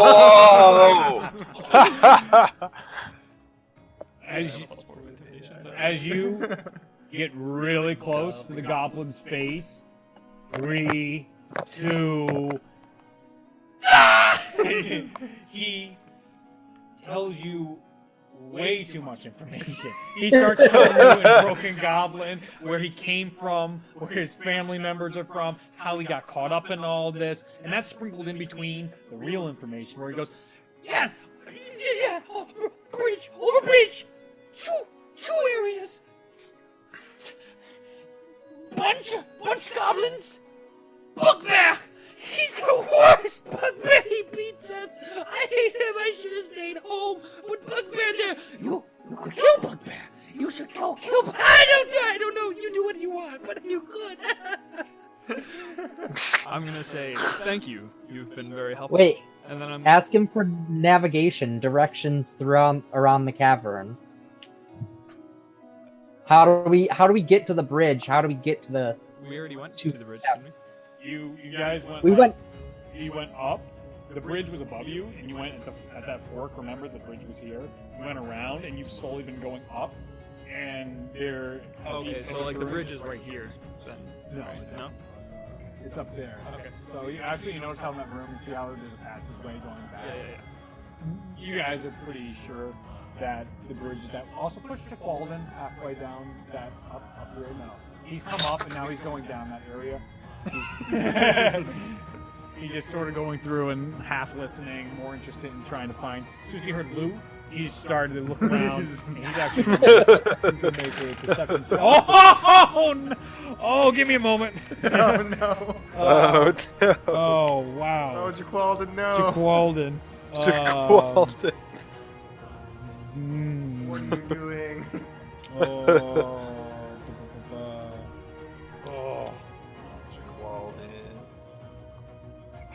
Jaqualden looks around the area and he finds nothing but crap, but by the looks of it and using his dark vision, he can see the bridge and into the next area a bit, and he knows exactly how to traverse this. He knows what logs are going to give way by just his experiences in the past, and he is certain he sees the flicker of gold at the end of the hallway, and he communicates none of this to anybody. So you just walking away? So he walks away. He's not even gonna tell us which logs to step on. It's just Jaqualden. It's Are we Jaqualden. noticing him walk away? No one has a clue Oh, at this jeez. point because you're all talking to the goblin. And so he's just. Could you push Sildar and push him up? He's gonna come talk to all of you. I don't know what Birdman wants to do at this point. Oh, your audio is cutting out a little bit. Okay, you're still Yeah. on the cliff, Luke. So you can join the group if you want. Sildar is now joining the group. He's saying me. I thought that was just my headset. No, it's his audio's cutting a little bit. Alright. Yeah. You're saying I was near the Reed, cliff? get better internet. Reed. Yeah, just download more RAM.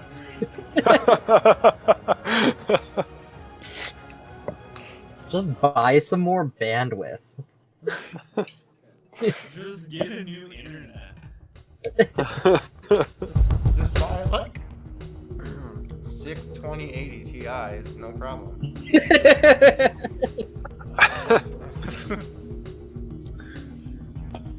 Yeah, you're right. I don't think. What is having 6 calculators? Oh, you're breaking up, Brian. Okay.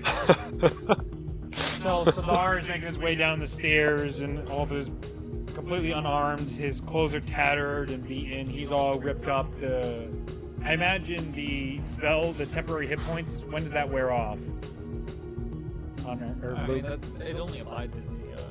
I guess it applies to Star. Luke, You're cutting out a lot. Sorry. can you hear me? You're saying my spirit totem? Yeah, is those Yeah, temporary hit It's points? It's 1 minute. Okay, so One that's minute. gone. So he's back to Yeah. feeling awful and sluggishly walking through up to everybody at this point. And he's trying to see what's going on, and he's just like, "Hello, everyone. It's so good to see you all." I'm gonna look at the goblin. I'm gonna say, "Thank you. You've been very helpful." I'm gonna turn and let the wolves loose on him. Okay. The wolves dismantle and rip him to pieces. I'm gonna walk up to Sildar and I'm gonna give him my 2 berries. Oh, yeah. That so- puts him up. He's feeling better. He was on the verge of death, and now he's not.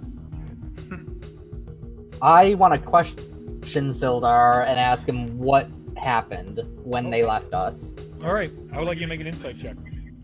I just want to roost on the little ridge while this is happening. Just Sure. See how long You this kind of just goes. go on the stairs and you just kind of plant like your bird self. Just all right. I'm gonna watch this. I'm gonna go I hang got- out with Maz now. Okay. Yeah, Mazdal and Fama. I got an 8 on my insight. Okay. Solar comes over to you and you ask him. Actually, what do you want to ask him? What do you want to ask him, Hunter?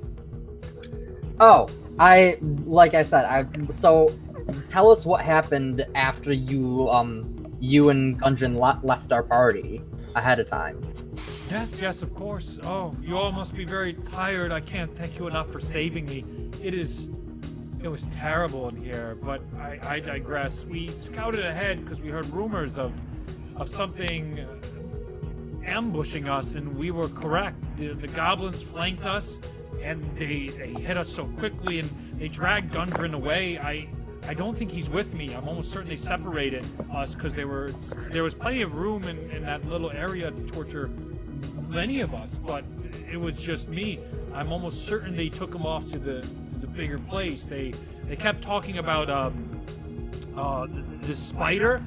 I don't know what they were referencing. I only speak a little goblin. I could only get bits and pieces off of it, but I'm certain they were talking about a castle that they all must reside in. That must be where they took Gundren, and he has to be there. And we should get him. We absolutely need to save him. Additionally, we found your bag. What? Why were you trying to deceive us, the two of you? Deceive? I'm gonna walk up behind Airy with the wolves who finished devouring the goblin. Just give him a look while this question is being asked. Big Teeth starts following you because he is interested and he's familiar with the scent of Sildar, and he's not sure if it's friend or foe. The other two aren't interested. They're just tearing the goblin apart. Not even eating it. They're just kind of playing with their food at this point. So you walk up and show him the okay, do you give it to him, or No. you kind of shove it in his face? Kind of looks like and he that? Oh, that, did you decipher that? Yes. I was working for days on that. That was something that Gundren dropped during one of his drunken ventures. It was sent from his brother. He has two other brothers. Insight check. It's not cocked. That's pretty cocked. Cocked indeed. That was definitely not cocked. It's way worse. Okay. What'd you roll? It's an 8. It's an 8. He's sweating profusely, but he's been tortured for like a couple days now, so I mean, he can probably be telling the truth. Your audio's cutting out. Yeah, pretty bad. Oh god. What could I do about this? Oh, I have an idea. Maybe it's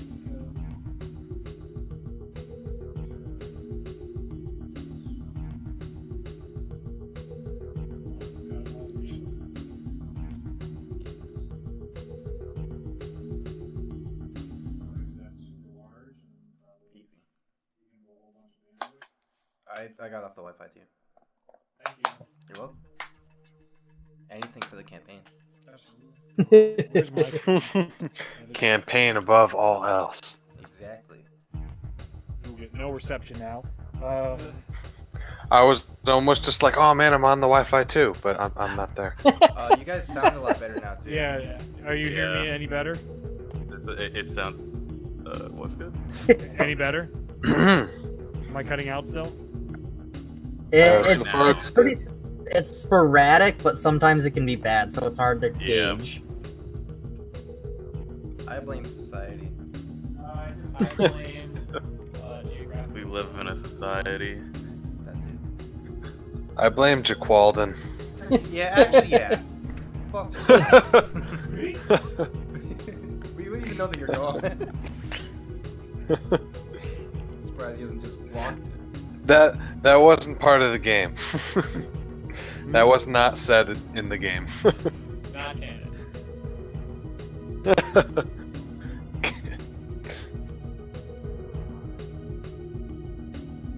Trying to lower the resolution.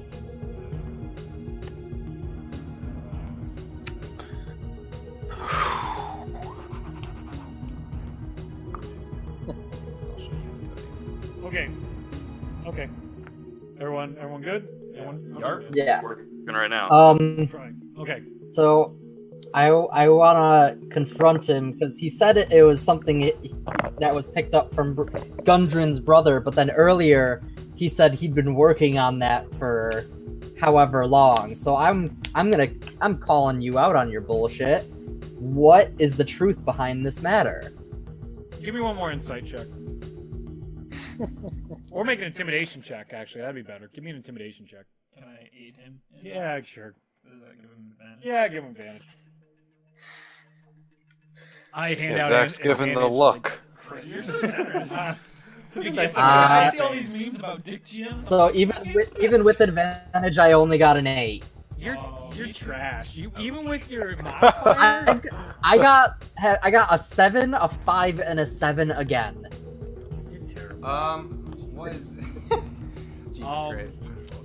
Sildar sees you kind of like puffing up your chest, but you're probably like 5 inches shorter than him, and he just kind of like, okay, little one, and you completely fail your intimidation on him. But he again states, all right, I see that everyone is upset, uncomfortable. I don't blame you. I'm gonna put all my cards on the table here. I met Gundren at the same time Orhana did. We both came in around the same tavern in town a couple days before you all showed up, and I just took the job as it was needed. I was sent from my people and on a mission to make good in this world, and I heard of the brothers, these 3 dwarven brothers, Gundren, Stedmar, and Tyrion. We're all looking for what was rumored to be a cave. As I tried to get more information on Gundren, he was pretty tight-lipped about it, but the brothers discovered a place called Wave Echo Cave. And it's rumored that in Wave Echo Cave, there is legendary lost treasures inside there. And this is something that would be perfect for bringing Phandalin back from where it once was. If you guys aren't familiar with the town, and I don't think any of you were, orcs came by in the past and demolished it, and they slowly built their lives back up. This town means a lot to me, and I was hoping to restore it to its former glory. And this was the best way of doing that.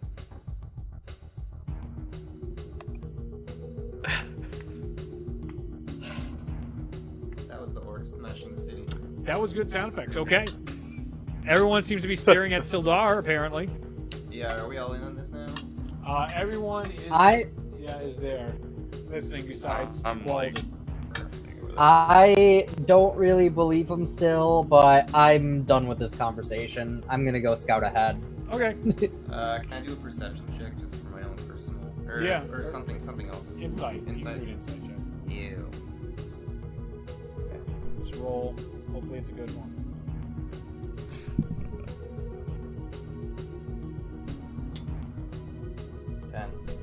He's telling the truth. Right. You guys have lowered the DC. Everything you said is true. He's just so sweaty. He is a very sweaty individual. What are you gonna do about it? Jeez. Bunch of been judgmental tortured. adventures have I ever heard of. He's telling the truth, guys. At least someone believes me. Alright, well, we have business to attend to. The goblin said there were more of them, but they have lots of treasure here. I think we can make up some of our losses that we've had here if we continue to plunder this cave. Okay. So we all begin filing through caves. Sildar picks up a rusted goblin sword that's on the ground from one of the fallen corpses from the splat one. Can I give him one of my axes? Sure. I have one in my backpack. Absolutely. You give him the Let me axe. double check. No, I do. Okay. How long did this this ordeal take? This insight thing? This is probably The taking wolves 10 minutes. and okay, that makes sense. It's about 10 minutes of exchange in the water, drifting through the cave constantly. It's still pretty loud. Oh, you know what? I'll give him my short sword. Short sword? Fantastic. I'm not gonna use it. He is proficient with that, so... Oh, thank you so Whoa. much. You're too kind, sir. This is what we use best. So... Where are you from? Oh yeah, The never mind. South. Someone finally would like to ask me about this. I'd love to tell you more, How, but let's carry through the cave. How How bad of a condition does he look like he's in? Terrible. He was about to die thanks to those 2 berries. He has energy now, but he still looks like a starving anorexic dog. Oh. Alright, I'll give him one. I'll give him one of my berries and I'll say, eat this. Taken back by a talking bird man. Oh my God. We've only heard rumors about you. We studied about you at the academy. Yeah, I ignore him and fly away. Halfway through his... They said they would do that. As he eats the berry and... Heals thank you, but... one hit point. Yeah. I wanna sneak forward. I wanna sneak ahead of the group and try and scout out like the bridge and across there. Is Jaqualdin across the bridge yet? Based on that roll, yes, he is far across the bridge. As Airy gets into the next area and sees the bridge, Jaqualdin is now turning the corner into the next area. So give me a moment. You come up to the next room and Jaqualdin is dead. It's just a bunch of traps. He just dies. About to turn into a secret flame bomb.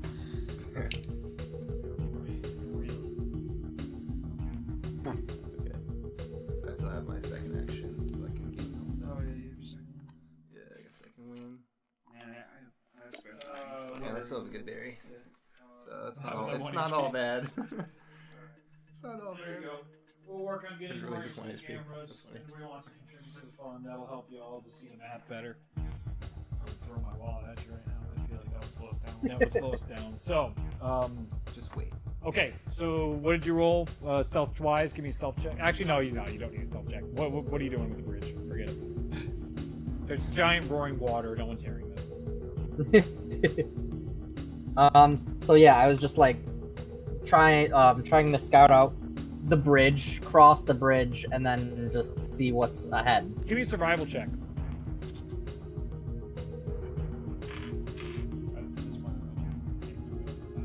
Yeah, you can just. Everyone can file up. You're making your way down. Everyone's following each other. Survival of 20, not natural. Okay. You see exactly where Walden stepped. His boots are still wet from the river going through, and you know the perfect path to get across the bridge safely. You see that the bridge can't handle a lot of weight, so everybody's gonna have to go one at a time across the bridge. And you communicate this information to everyone behind you, and everyone slowly but surely gets across the bridge. Are the wolves following us? The wolves are still following you. Yes! Yep, they're slowly at the back. Can I carry them across if they look like they're questioning the bridge? None of them question the bridge. They're pretty confident with this cave at this point. Okay, They got okay, the good. scent in their mouths, and as the humans are actually all the players and adventurers, are the ones more cautious than the wolves. Without hesitation, the wolves almost clear the gap with one long jump, each one of them. Everyone else, they're just Sounds cautiously going where Aerie is standing back and pointing to each log, saying, "Okay, you can step on this one. You go, you hold." And everyone seems to be working pretty well with all this. Jaqualdin definitely wouldn't have taken any orders. So everyone is now entered to the next area. So this cavern is, because you guys have dark vision, you see this, is filled with 2 large pools of water. There's a narrow waterfall high in the eastern walls that feeds into that pool you've been seeing this entire time. So there's this giant pool, and that's all feeding down toward that path you've seen earlier. Low fieldstone walls serve as dams holding in the water, and a wide exit stands to the south where 2 smaller passages lead west. The sound of the waterfall echoes through the cavern, making it difficult to hear. Jaqualdin is actually behind, I believe, 3 goblins right now. And they are completely unaware of anything that's happening because the sound is deafening. No one can communicate right now. So, with voices anyway. So I would like to reveal the next What happened? Dude, this cave adventure is going great. This is our first dungeon, guys. When you were describing the 3 goblins and Jaqualdin, your audio cut out. Basically, Jaqualdin is like right behind 3 goblins, but since the water is so loud, the goblins have no idea he's there. And we also can't communicate with voice because the water's so loud. Okay. Okay. So it's just like one entrance, one exit at this point. Like it's just a simple cave where we're coming in, and then it's just across the cave. Yep, and there's a giant pool of water that's dammed right now. Okay. Yeah, everyone's. Oh, actually, you're right. No. You actually could have walked all the way up there and gone through there. But we're like up top now. You're all top. Yeah, you're not coming up. You're where they would be seen down. Okay. Actually, that's where he would be looking. He would be there. And he would be there. Golden snuck all the way over there. So, Where's the loot? who's leading this, by the way? Who's the first in the room for our team? That was Airy. No. He was staying back, getting everyone across the bridge, unless everyone waited for him to get to the top. So it would have been Birdman then. All right. What is your Oh goodness! Roll a stealth check. Oh boy. No. Yes, please. You're right. 20. Yo, let's go. Yeah, Whoa. I hear you. I'm not. Okay.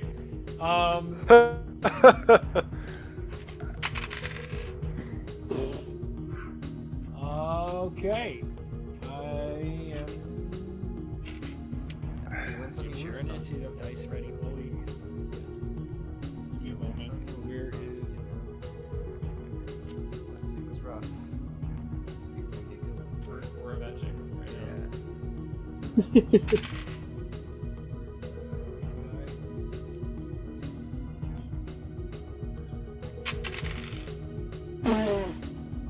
now. Okay. So as you guys enter the cave,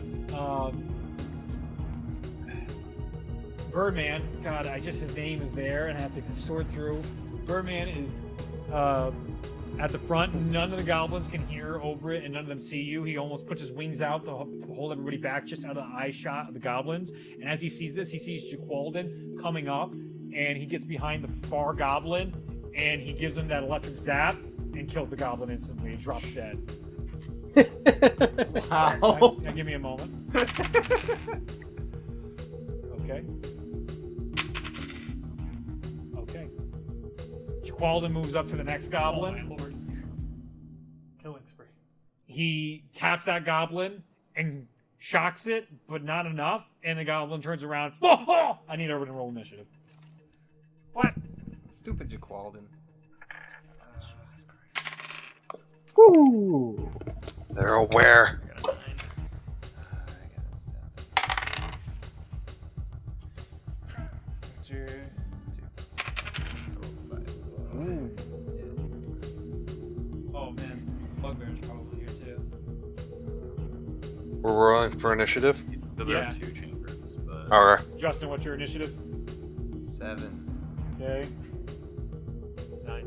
9, 15. 15. Plus That's awesome. Birdman. 10. Thank God. If you had another high roll tonight, I wasn't gonna let you play anymore. Emily's here. She can check my rolls for me. Oh, hi Emily. Other Emily. Can't hear you. 12. There's too many Emily's. Okay. Reset hi. She said hi. Oh. Hi, Emily.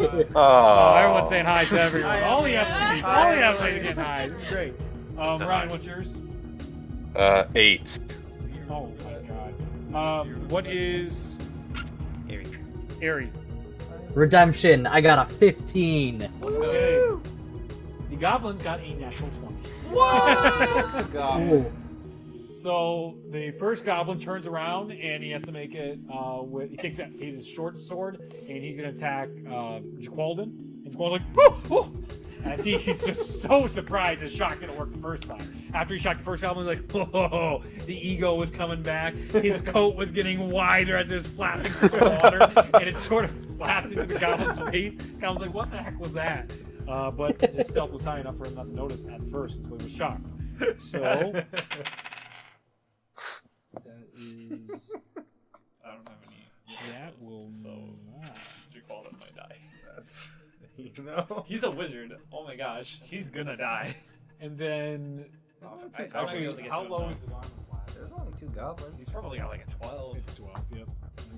Well, actually, what was the? Jaqualdon can't die when Jerome isn't here. Not true. I could probably save him. That's fine. Okay. He gave me 3 cool. And then let's do the other one. Oh, jeez. Hey, Reed, are healing potions a bonus action or an action? What's that? Are healing potions an action or a bonus action? Action. I'm calling that an action.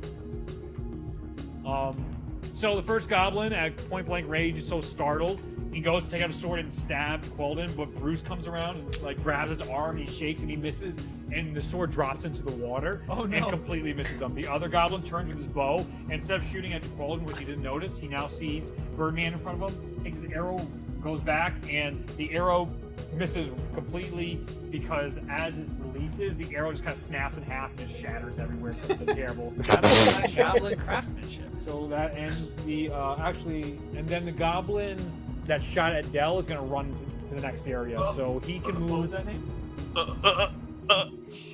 Come on! It's not fair. He's gonna run where? Toward those stairs to my right. 30. He has 30 movement speed. Take 3 there, and the other one's going to do the same thing. Yep. They're pretty horrified, stepping over the body of their once alive and well friend 3 seconds ago that they did not notice die, and one of them actually starts reflecting on their life a bit during this process, just like, what led me to this? It is now Jaqualdon's turn. Wow. Oh. He actually gets, because they're moving and he's so close, he gets a chance to attack them, right? Yeah, opportunity attacks. He hits, and then that is with his... What's he gonna hit? So as one of the goblins was running by, just as he was thinking about all the better decisions he could have made than ending up in this cave, Jaqualdon grabs him on the back of his skull and just sends a lightning shock through him, dropping him dead. So that one's gone. The other one was out of range, I believe. The other one sizzled through, so as he steps over, sees the one on the ground, and then and he is sprinting towards the next area. Incredibly well. Jaqualdon's gonna follow him, so is he? He's close enough to catch him, How many right? spell slots does he have? I mean, isn't that a cantrip? I don't know. Yeah, shocking grasp. Yeah, shocking I think shocking grasp is a cantrip. Yeah. Okay. So he just keeps doing it. And he's gonna roll for attack. Paul's just He's gonna like, go Bruce, get him! So as he shouts this, Bruce comes down to grab him, and that actually causes the goblin to dodge out of the way of Bruce and the hand at the same time, and curses. He starts cursing at the goblin as all of his jewelry is fluttering everywhere, and his sword and his beautiful man hair bun is starting to get a little loose. You see the sweat, and he's not looking as nice as he was earlier. You're starting to see how old this individual is, and working kind of like that creepy guy at the arcade that's just like, I'm hip with the kids. That's what's kind of going on right now. The one guy who plays DVR extremely well. Yeah, it's definitely the lighting's not doing him any justice right now, and thankfully, like, Mosnell can't see it, neither can you, so it's only everybody else with dark vision just like, man, I've never seen someone so unattractive. Is this a cliff? Where? Like right here? Where this dark meets the tile here? It's just a wall. Oh, okay. It's not a cliff, it's just a big upward wall. And it's all going up towards an area. And that water and all that type of stuff is a whole reservoir. You could actually walk on those logs if you wanted to. Okay. So, are we on movable terrain right now? Yeah, all you guys just squish you in. I just did it for posterity's sake, so we don't have to keep moving 7 minis every time. Sure. You're all on that passageway, one after another, single file. Yeah, and with the random Birdman, I didn't spoil his name in front. As the other goblins running toward the stairs in the next area. It's okay, I didn't catch it. Good. Even though it's already on the Discord. He changed it. Well, I changed it. Yeah. But it's all there. Yeah. You guys don't see it. Yeah, you don't. I have no idea who you are. His name's Unnamed Birdman. Unnamed Birdman. He-Man. Hawkman. Who's next? Kuma Oh, yeah, Man. no, I was just forgetting. What was all? Nope, that was the old one. Harry, your turn. Am I able to get in within melee range of the Not goblin? melee, but I think you can get in short bow range. All right. I can't like squeeze my way ahead of people. No, it's just the distance. You're like almost 100 feet away from him in the cave. How far away am I? 100. About 100. How many is that? How many squares away is he? Like 10? It's actually only 60. 60. You're 60 feet away from him. Okay, well, I can use a bonus action to dash, which Okay. gives me double my movement, so 70 feet total. You're on top of him. And I'm going to do... Is he focused on me at all? No, Actually, he's sprinting first- away. He's sprinting away. Okay, so would I have advantage on him? Sure. I'll give. Well, no. He's sprinting away, but just because he doesn't see you, it's not going to give Is you he- advantage because you got to keep up with him at this point. Is he near someone? Other than me. Jaqualden. So Okay, he's being flanked. so Flanked, because you're right. Yep. because there's another enemy within 5 feet, Yep. I Yep. can still use my sneak attack. 100%. So I'm gonna do my a dual wield sneak attack. Okay. Jaqualden sees you coming and he just like perfect timing. I set him up for you. So I get it's a 12 for my rapier To hit. to hit, That and a 22 for my dagger to hit. That hits. Roll for damage. So I get, let's see, it's my rapier does a 4. Yep. Let's see, yeah, it's a 4 plus I'm gonna have my sneak attack, so that will be 6 total. And you cut him in half. Get a +5. And And then I also would have gotten an additional 2 on my dagger. so he spins out as you cut him in half and just kind of falls to pieces. Should have given myself a piece. And that will end combat. Well, that was easy. Thanks, Jaqualden. Anything for you, beautiful. So we're all like, yeah, you've all now pushed inside the goblins or Twin Pool Cave area. That goblin mentioned something about a bugbear that could potentially be dangerous for us right now. We're pretty beat up. Or actually, are we? No. No, I'm everyone's pretty at good. full health. I haven't for sure. taken any damage. I think Jaqualden basically saved the day. He's like, "You're welcome, everyone." As you were twiddling your thumbs in the other So area. we should really figure out where that bugbear I'm gonna- is just to I'm kind of gonna- finish this off. I'm gonna flick Jaqualden in the ear just because I'm annoyed with him. Oh! Nobody here respects me like I do. We'll all see, though. That's all right. I take notes. This is totally gonna turn into a Batman spot. As you also go to flick him in the ear, you just miss him, and he seems keenly aware of your abilities. Just as a little note to you. Of my what? Of your abilities. So, like, what should be an easy stealth to you to flick his ear and have no problem? He seems to know you're coming before it happens, and it kind of frustrates you a little bit because you're like, what the hell does this guy think he is?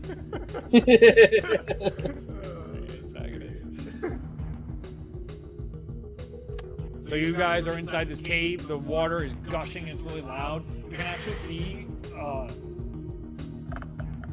all the inner connections of some kind of mechanism. You can't really make out all the pool and all those wood logs across. You can see the stairs leading up into the next area, and you all are kind of staring at each other. So the wolves are pushing forward, though. Put all 3 wolves right at the edge of the stairs as we're about to go into the next area. Follow the wolves. Yeah, I wanna push forward. Okay. Oh yeah, can you leave the Wi-Fi back on? Yeah, you won't get reception down here, so go ahead and connect it again. That Wi-Fi. That Wi-Fi. Wi-Fi. I get +5. Ooh. 7? Are you sure? That might be a 1. No, it's a 7. Okay, so I get 12. Because of your rock gnome prowess, this cave just like screams all kinds of architecture to you of just the most idiotic goblins in the world. You see how poorly they molded rocks and shoved things around, scraping the floors, and it's just really the way you tinker and the way you make stuff. It's insulting to see what they've done with this place, especially that mechanism you go over. You start looking down and up the box of the mechanism, pull back your hood, and you quickly and easily figure out exactly how it works. If at any point the goblins were alerted, you figured out that they could have knocked out this little, pulled down this mechanism, that would have knocked out one of the wood logs, causing all of them to go, and it would have flooded the entire area down. But you have a couple flicks of your wrist, disable the trap, and you feel pretty excited about yourself that you got to finally get into some tinkering. Otherwise, the cave itself is not much. Cobwebs is more mild annoyance at the craftsmanship around. Okay. So do you all want to go to the next area? Following the wolves as usual. Yep, you're following the wolves. All right. Are you letting the wolves lead you in there? Of course. Yeah. They're wolves. Big Teeth going in first. Big teeth. What? That's where you went to. Remember earlier the fork in the road where you saw the bridge? That's the fork. So you enter the next area, and as the wolves go in, I would like you to pull that off. Wah! Egads. Squad. The wolf pack. Eat shield.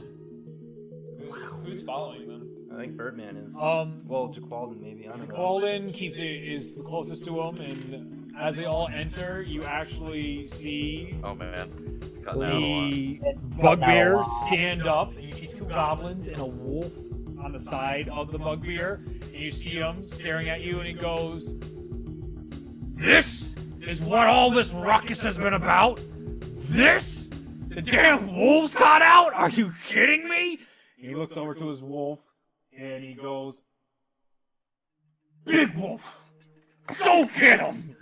And the wolf has all these scars on it. It's got these elongated fangs. It doesn't look very natural, almost like a saber-toothed tiger. Oh man, And I missed all of that. there's a big cutout there. That's a The wolf had some big what? Saber-tooth Elongated what? saber-tooth fangs. Can you- Ooh, very cool. As the wolves jumps and the wolves start tangling with one another, the other goblins see this weird bird-like creature and they take their arrows out, and I'd like everyone to roll for initiative. Jesus. Did you say roll for initiative? I sure Yeah. did. Alright. Great. Alright, Not the front. should be better. Alright.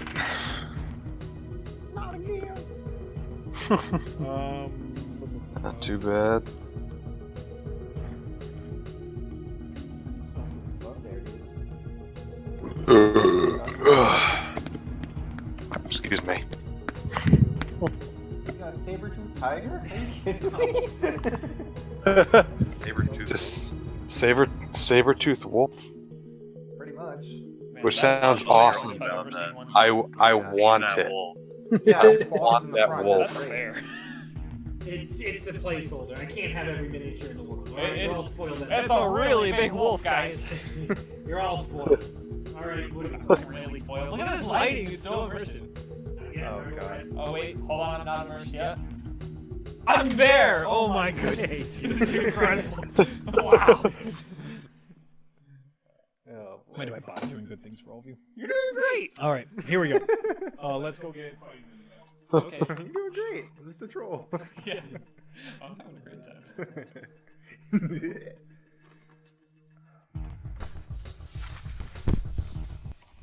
It's just some heavy paper. You got some cardstock or something there, boy?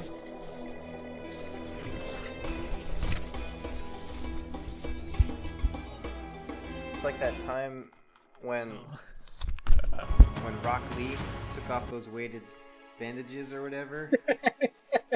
You guys don't remember that? Yes, I remember that. Yo, Talking Rock. about Rock Lee and was Guy like, or whatever his name was. Lee, their it's eyebrows. okay. All right. So let me get your That's what these feel initiative. like. 7. 7. Again.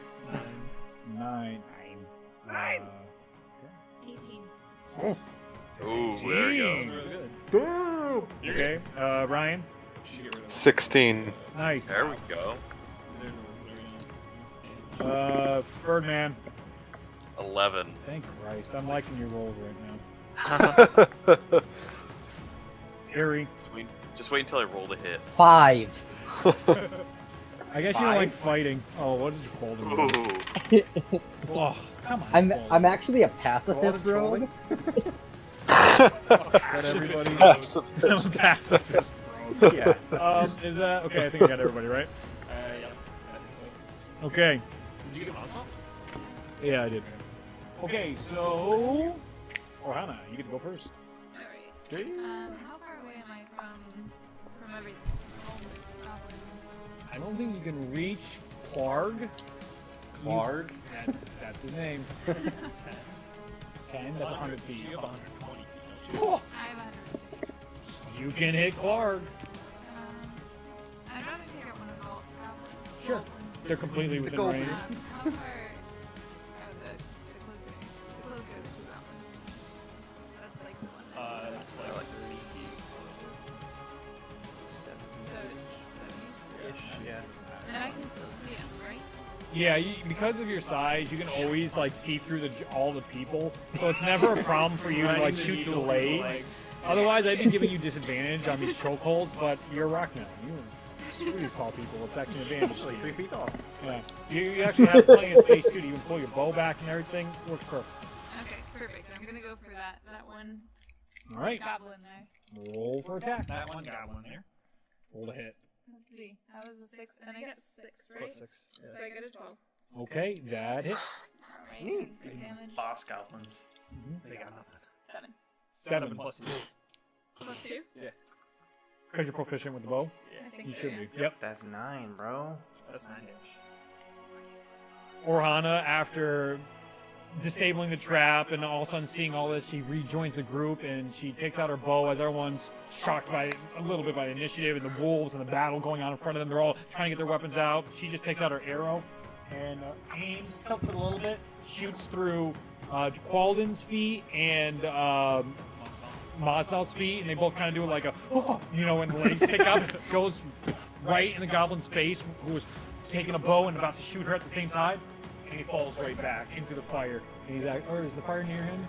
Almost. He's like right next to it. He staggers, falls in the fire, and he's on top of the fire. There you go. And the ambers shoot up as the wolves like howl a little louder as the bigger one sinks its teeth into Ed, and Ed shrieks out in pain. Not Ed. And the room smells like roasted goblin. Yes, and filth and flies and disgusting bugbear body odor, Ugh. which kind of smells It's like, like a locker room. A middle school semi-formal. yeah, yes, absolutely. That was perfect, wonderful. Now it is Jaqualdin's turn. So Jaqualdin is going to. You walked up, you're gonna die. He's gonna run away.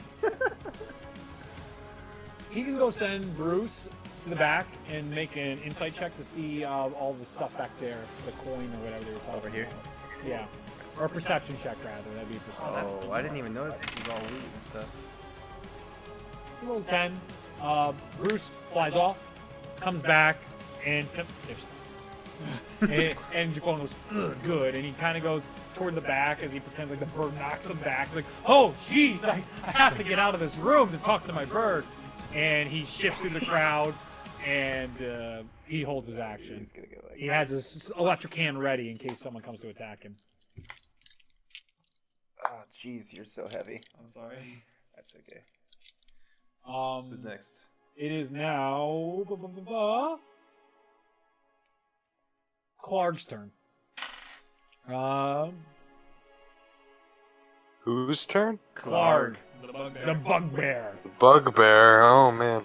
The bugbear rushes up to the chokehold point and faces Mosnell directly. How much movement does he have? How far is he from there? 1, 2, 3, 4, 5, 6. 6. Let me look. Let me just double check what he got. You have to expend his bonus action to dash. You have to use an action. I think he's Bonus gonna action use only for his. rogues. I think he can use a bonus action for Okay. my guy to dash and then do an attack on Damasceno. Dang. He is a What pretty asshole. vicious bugbear and a special one. Oh boy. So he's gonna roll to attack. Good luck. Oh, I wonder if we'll get to see Ryan reach then.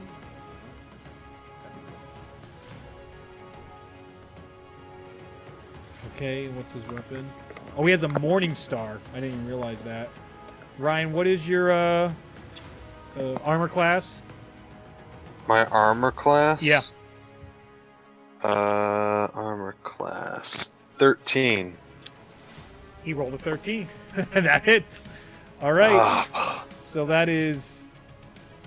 Oh, I get to use multiple dice now. This is exciting. Is that one? Is that one? I need another. Oh no. That is. Oh no. Stop it. Do you have any resistance to piercing damage? To what? Piercing damage? I don't believe so. Oh boy. It's not raging right now. So. That is 17 points of piercing damage. Oh. What? He just rushed up and hit you with a Morning Star. How much HP do you have? 26. Oh, okay. Whew! I thought he one hit Mosnell. All right, so the bugbear comes up. He has a Morning Star and a shield, and he kind of knocks you back, and then wham! Hits you with the Morning Star right in your face. You feel dizzy, and you start to falter backwards a bit. You go through the crowd of people, and you see the bugbear banging his chest, taunting everyone to come on through at this point. And it's at such a chokehold point. It's now like 1v1s. yeah, Okay. it's like single file 1v1s to try and get at him right now as he's screaming. You hear the wolves now. Another wolf screams out as you see Tooth get thrown across the room into the background, and you hear him hit into some coin that growls against the ground, and some pots and pans go on the ground. So you can jump some of those guys off to the back of the room, the wolves. So take one wolf, yeah, push him back, put one thrown across completely to the back of the room. Like here. Yeah. Jeez. And then one underneath, like, his foot. So you can take that one right there and put him on his prone. And the other one, Big T, is circling and going 1v1 with him right Dang. now. Well, That, you have to. and we have to say Big T. And that is now Mosnell's turn. Is he still? Always stop at an hour. I knew I shouldn't have kept it on that long, but... Alright, so we are back. OBS it's still having problems encoding at this level, so I'm gonna have to solve that out as the tech issues continue to go. Somehow my computer is like being overworked. Anyway, you don't care. What you missed was the final battle, which was a blast. We all got the experience. What ended up happening is the bugbear got an attack on Airy in response to his stealth attack where he jumped over everybody and stabbed the bugbear in the back. The bugbear ended up doing almost a killing blow to Airy, dropping to his knees and ground, but then he retreated on his turn where Mosnell took a sweet swing of revenge and dislocated the bugbear's arm. Into the back of the cave they went, and the bugbear would be almost defeated by the nameless Birdman with his Vine Whip, but you would have Ulazal finishing off with a wonderfully casted, it was final Sacred Flame that burned the bugbear to ashes and to dust. Afterwards, the cave was looted, and Orhana ended up stumbling across a chest that contained 600 copper pieces and 111 or 110 or so silver pieces. She took half of that, and then everyone split it all the way because no one caught her sleight of hand check on that. And so everyone got a little piece of it. It's the most money they've ever seen for Mosnell in his life, and everybody else got a good take. Jaqualdin also took a gander at everything, taking bits and pieces here and there, and they noticed 3 different types of supplies that have been raided. You had one with a triangle with rivets. and a wolf in the middle. There was one with a lion shield, a sword, and a lion stamp on it. And then there was one that was just all farmer's gear. Sildar insisted that he take the lion shield supplies back to Fenlin, where he knows a trader would pay handsomely for this stuff, but more trying to help the town get back on their feet.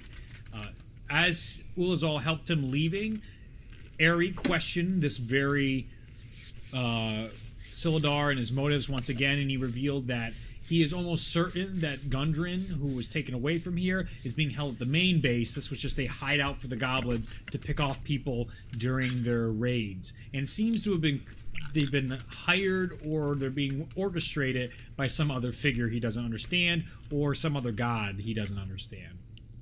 As they left, Ari took one last glance at the cave, and he noticed a symbol familiar to him, and trying to leave in haste, ends up running into Qualden, who intimidates him, trying to see why Ari is in such disarray.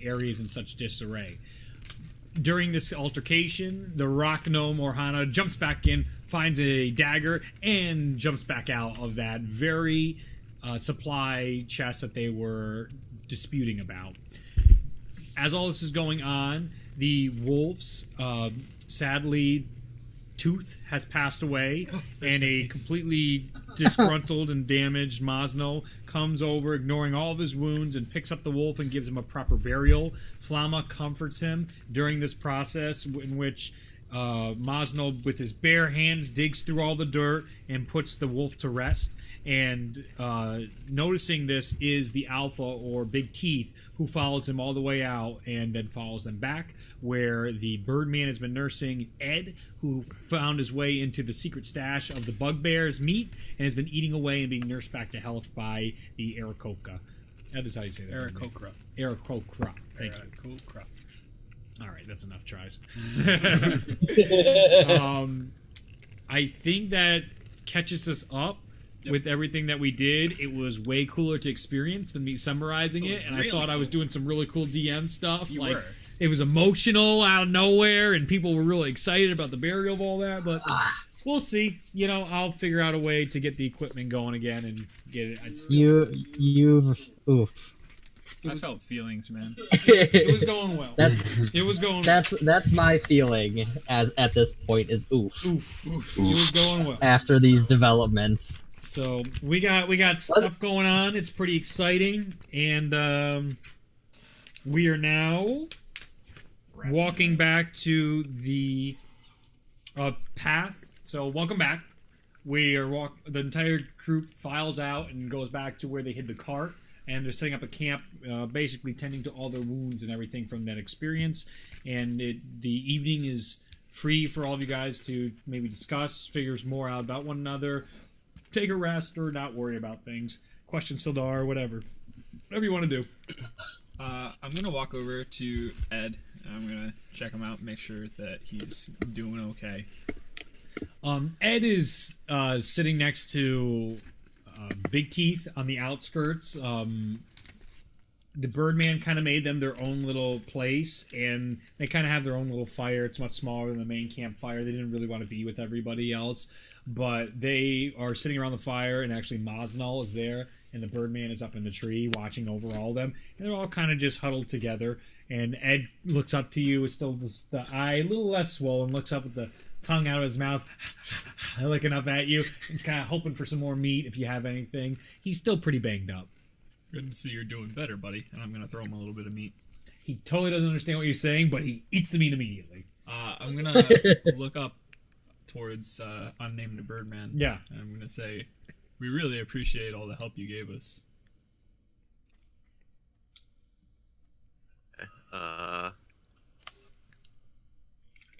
It was you who helped me, and I appreciate that.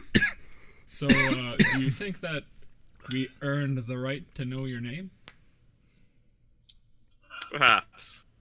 Oh. I love it. Perhaps. Just perhaps? I disintegrated I the ignored bugbear. What more do you everything want? Everything else he says I ignore. He immediately goes back and just kind of doesn't get it at all. He's not I'm gonna Now go you're back. flustered. I'm gonna go back to the campfire, and I'm just gonna. All right. When he walks back, I want to float down to Mosnall, and I approach him, and I want to ask, what is your name? Mosnell. Mosnall. I appreciate what you have done for our wild friend.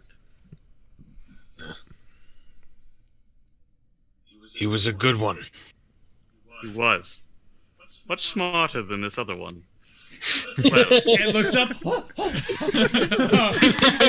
Actually, he looks up, but he wasn't focusing on your conversation. He was actually like testing how hot fire is, and he kind of kept. He hasn't seen it in ages, so he's trying to like lick the fire, and he keeps getting burnt a little bit, and he keeps coming back. But he's so interested, he keeps trying it. The other wolf just doesn't even bother trying to stop him. Well, you must understand. My people are frequently hunted. They're seen as nuisances, as threats. We protect nature to the fullest extent, and I believe that you do as well. My name do my is best. Destiny. Oh. What was it again? Delsinique. Delphine. Got it. Dels. If you wish, you can call me Dels. All right. And I fly back up and roost. Mosnell doesn't look up, but there's a grin on his face. He likes animals.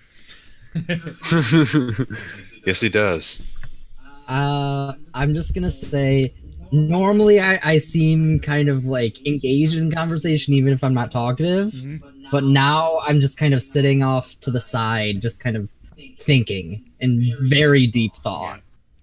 And all of a sudden, you see a hawk land on your shoulder, and you excel. You very audibly sigh as someone peeks around the corner. Hey there, what you doing? Go away. Okay. And Bruce leaves.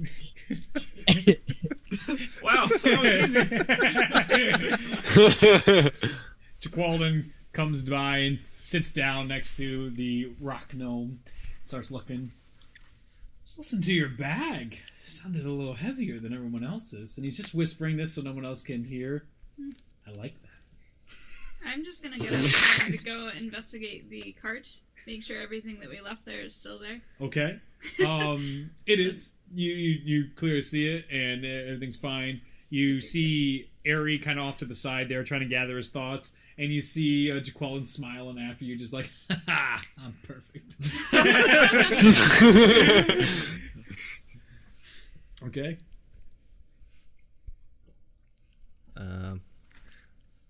What does everybody want to do for the rest of the day? What's the plan? Well, it's like you entered the cave at like 11 a.m. midday. I meant for like tomorrow. Oh, okay. Yeah. And it's like pitch black now. It's like midnight right now. We run around the fires.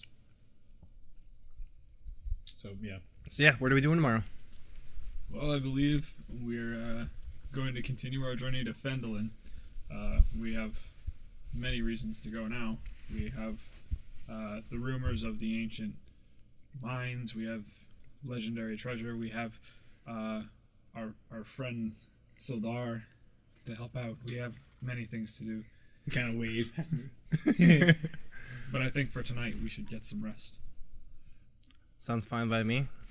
I'll take first watch because you guys did a lot of fighting and stuff today. So. Okay. All right. I'm gonna stay up as well. I'm going to watch. bed. All right. Yep. All right. Everyone gets long rests except Flama and Del. I would like both of you to roll a d20 for me, please. Perception, I'm assuming. Yeah. 20. Okay. Nice. 12. The stars actually come out tonight, and from Del's perch, she can actually see like the Big Dipper and all these beautiful star constellations, and it fills them with a really warm feeling. There's almost no sounds besides there's no movement. Rather, there's the natural sounds of nature. You have that really tranquil feeling of the wind through the tree leaves. You have crickets in the background and that little buzz of bugs everywhere. And you have an absolutely wonderful, well-rested night. Oh. Wow. Easy. Easy. And, the sun comes up in the morning, and everyone's rising and shining. But Qualden's nowhere to be found. Oh boy. Whoa. Did anyone notice anything last night? Nope. Quiet as all could be. We seem to be missing a member. Oh, actually, do I notice? Probably not. Let's see. What was it? Perception? Yeah. 10. No. No, just kidding. No, you don't. You said. So, I think, can I roll a perception? Because I only take 4 or 5 hours for a long rest. Yeah, so you So I would take have tried, you would have maybe noticed some stirring depending on your roll. I was gonna say I should probably roll 2 then. Yes. Well, actually, no, you rolled a 12, so no, you didn't notice. Okay, cool. Did I see him? I got a 10. Nope. Really? You were. It's only because you were facing a completely different direction. You were so encapsulated by the stars, and there was no noises. You were listening so well that you didn't really. There was nothing to be worried about. You're worried about stuff coming in, not leaving.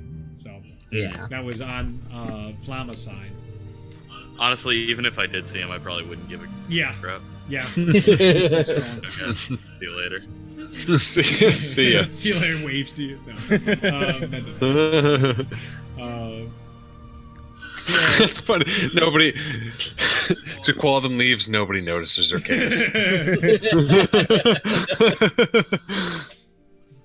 Everyone's kind of stirring about the camp, and you hear the caw of Bruce in the background as he flutters down into the morning, and you see a smiling ear-to-ear half elf coming into camp with his beautiful man bun all tied up straight. His outfit somehow has a different color today.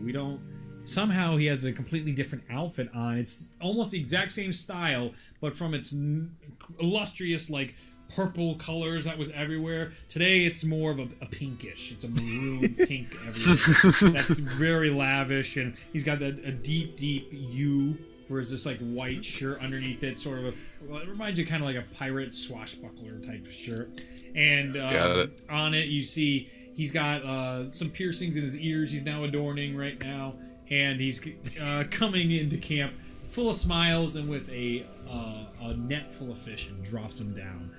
Breakfast for all. What?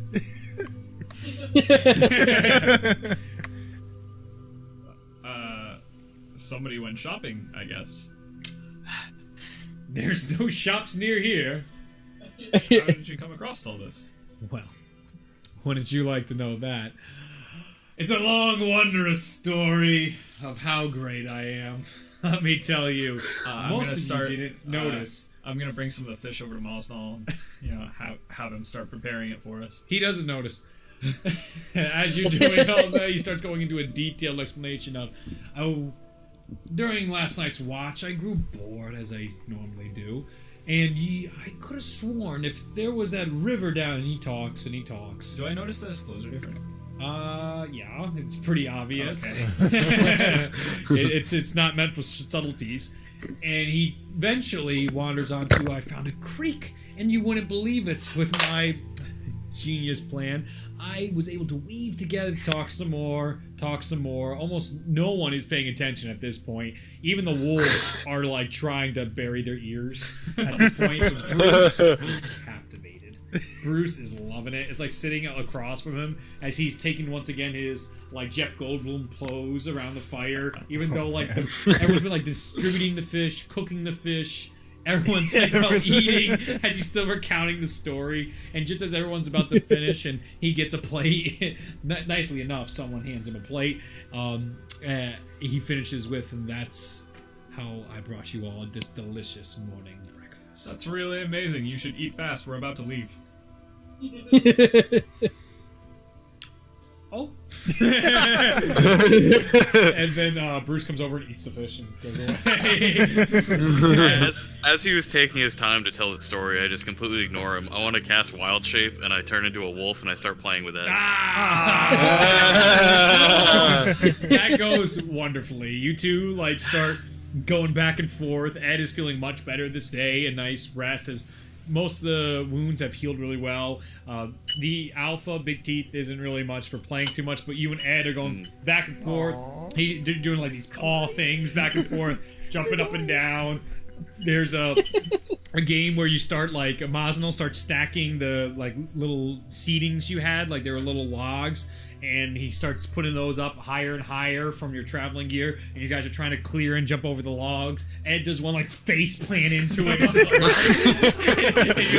and Maznal's like a little worried he just snapped his neck, but he gets right back up. He's like and tries again, and you guys have an absolutely wonderful time playing while Jaqualdin is completely in on his story. Can I take a short rest inside the cart? I'm tired. Yeah, you climb inside of the cart with even less space, so you have to sit like on top. You take like some wood and put it on top of the lion shield supplies that you helped Sildar, well, Ulazal helped Sildar put in the back of it. But there doesn't seem any more droppings. They got cleaned up. That's great. At some point, which is really nice. You got the feeling, that Orhana, when she was checking out everything, avoiding Jaqualdin like the plague, she tidied up a little bit. So everything's in its place and looks really, really well organized. And you can kind of understand. It looks picked through in the sense that like now that it's organized, you almost see like from left to right things of least value to most value. Weird. And then you pass out. Yeah, pass out. Okay. Anybody else? All right, shall we continue our journey? We shall. So Sildar, he gets up on top of the where the horses that are no longer there because they went away, and he's just like, that's a problem.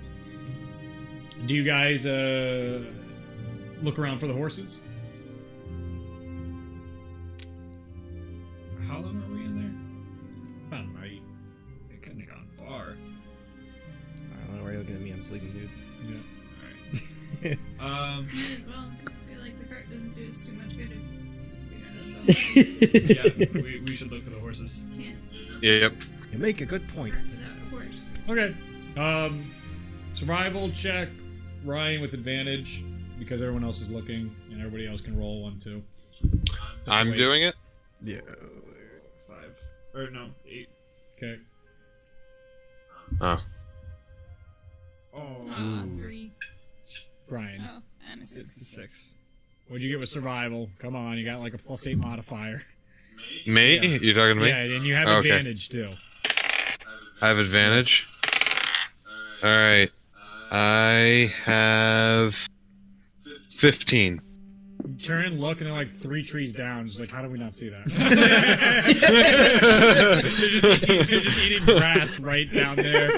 They just kind of wandered off because they were starving horses, and they're doing just fine. You literally just watch these very clear horse footprints all the way down, and you just like, hey, they look at you, and you just grab them. They're just like, oh yeah, this is what I'm supposed to do.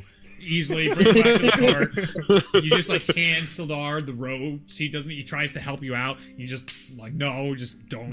Just ignore everything about it. You set it up right, and it's like the best anyone's ever seen. 2 horses corralled into a cart within such a quick time frame in the wild. So everyone's kind of like, good on you, Masno. It's amazing how they just blend into the woods like that. That's incredible. I've seen animals in such great It was almost like a clear line of sight. Like the trees parted ways for these 2 horses. Like one was eating like a thistle bush, just sitting there, and the other one was just kind of trying to get like a leaf or something. But You imagine if they were right there and then we just left. Where'd the horses go? Yeah, we just left everything. Masnal pushing the car. Dragging it. first Mazda, thought was we're like, gonna okay, need you to what is put this these room? reins on. Fire? What? Okay. All right, so you begin your journey to Phandalin, and it's another like 20 miles, so it's about a day's journey still. You guys go down the road, you take notice of the surroundings where the forest sort of goes away, and you start seeing lots of open plains. And as far as the eye can see, these roaming hills and grasslands everywhere. You're really in the heart of the center of a tool, which is the continent. So you're in the country of Freya, but the entire continent is called Atul. As you are seeing the beauty of these lands and basically central Atul, I think I named it something I could say easily. You end up just really feeling that fresh air, and you're absolutely adoring just this feel of nature. It's after being in that dingy cave for so long with all those awful smells and those dirty goblins, this is almost revitalizing to all the morale in the group, and all the people are really excited to get to this new town and see what it holds.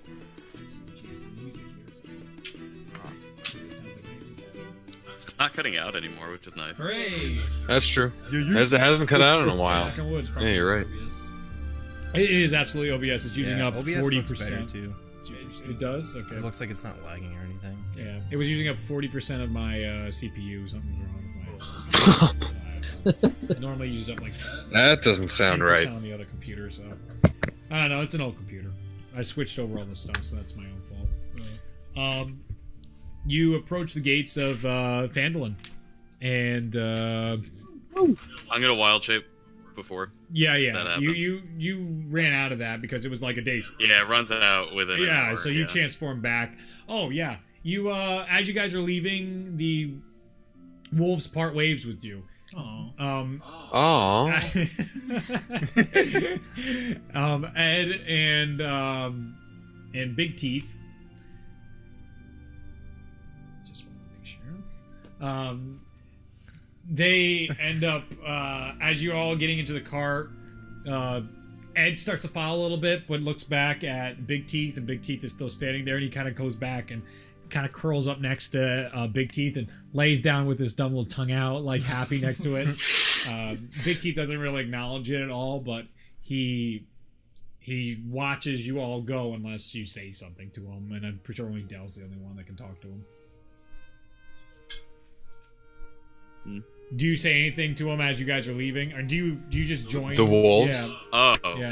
Anybody that can Okay. talk to the wolves, and also, do you join them going to Phandalin? Because you. Yeah, that's a good question. Yeah, we have to dive into that actually. I'm gonna give the wolves a nice nod as we leave. Oh. Not say anything. They probably didn't understand it, but I'd do it anyway. Okay. Yeah, no, Dell's just gonna say, go now, be free. And he's gonna let them go. Mhm. And then I'm gonna approach, whoever's closest to me. that would be Mosnell at in that the point. party. Okay, I'm gonna say, you intend to track down the rest of these goblins? I think so. If that It'll is lead so, us- then I will follow you. Yes, it'll lead us to the dwarf. Very well then. We have the same mission. I will follow. Okay. So Dell joins, and he flies on top of and he's kind of perched on top of the cart as you guys take your journey into Phandalin. That takes about a day. And Right before we get into Phandalin, I'm gonna wild shape into a dog, like a domesticated dog. okay, Right when I see the gates. Jaqualdin loves this tactic, and he just like he kind of looks at Bruce and just like, why can't you be a dog sometimes? Bruce his talons going a little harder. Just like, yeah, right. Hawks are awesome. You're right. Let's just. Okay, you be. All right. Am I awake yet? Yes, it's been like a day. yeah. So as you guys are pulling up, The rutted track emerges from the wooded hillside, and you catch your first glimpse of Phandalin. The town consists of 40 or 50 simple log buildings, some built on old fieldstone foundations, more old ruins, crumbling stone walls covered in ivory and briars, surrounded the newer houses and shops, showing how this must have been a much larger town in centuries past. Most of the newer buildings are set on the sides of the cart track, which widens into a muddy main street of sorts as it climbs toward the ruined manor house on the hillside at the east side of town. As you approach, you see children playing on the town green and townsfolk tending to chores and running errands at shops. Many people look up as you approach, but all return to their business as you go. Sildar turns to everybody and goes, "My friends, let us secure lodging. I'm told the local inn is very quaint." So, as you guys enter the town, there's no walls or anything. This is a very rundown, beaten place. Sildar points in the direction of a big tavern with a wonderful sign, and it has this big rock on top of it, and it's like painted very poorly on, and underneath it is the name in common tongue is Stonehill Inn. And as you're going there, Mosnell kind of gestures towards another inn, and he looks at that one, and he's like, what about that one? And Sildar goes, this one's much nicer, trust me. And he ushers you guys over to the better inn. What's the other one called? The other one is called In B. The Sleeping Giant. The Sleeping Giant. I have a map. It's right here. What am I looking at? It's right. Here's the town. You guys can see the town. Wow. Look at that. Oh, actually, this is. Oh, are you okay? Oh, he left. He's making our immersion greater. I'm being immersed. Help. He's immersing me.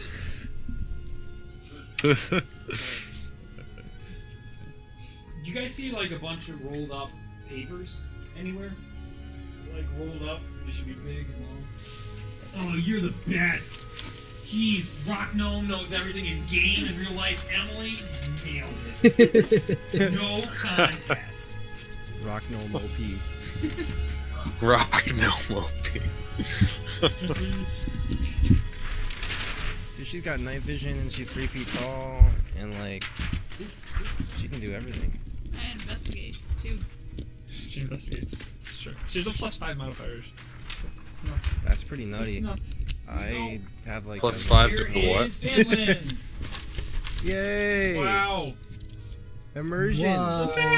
Wow, those 3 squares look Crazy. nice. Yeah. Oh yeah. I don't need this. I don't need your sass. Some kind of Use all of your die. Hawkman. There Ah. we go. Oh, he's too More weak. than 3 squares. He's too weak. Oh, I don't use that. use the scissors. Use my phone. It's at Yes, least scissors. 8 squares. Go ahead, use my phone. in the corner. At least. Wow. Okay. Where are we? Excelente. You are entering from the Miners Trail, which is the southwest corner. So that would be. Where's the map? Where's the compass? Where's the compass? God. The They gave me a compass. different map. That's another artist rendition of this one. It's not exactly the same. Okay. This one has everything labeled. That's for you guys, so you don't know everything. But Sildar knows where everything is, so he will be telling you. So as you're rolling into town, you Is it night? coming in from that southwest, so that like take that path in. And Which you path is see- that path? This yeah, one? Yeah, that path. Yeah. Okay. You're coming in on that path. Do that. And you're coming into that town square as described, and you see a giant lion shield emblem on that house just before you pass into where that like little flower image is.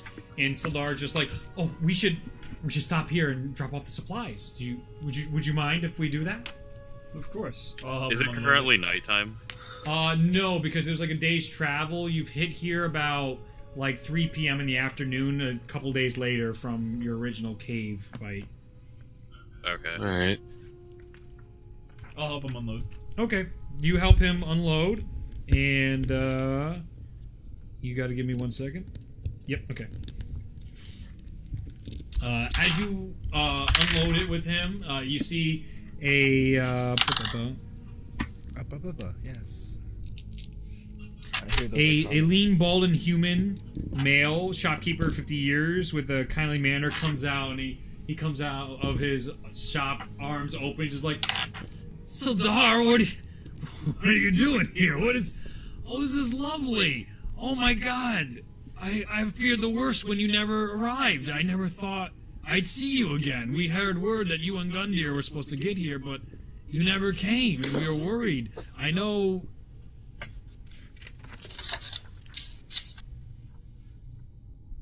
Edith was looking for the supplies you were supposed to bring her.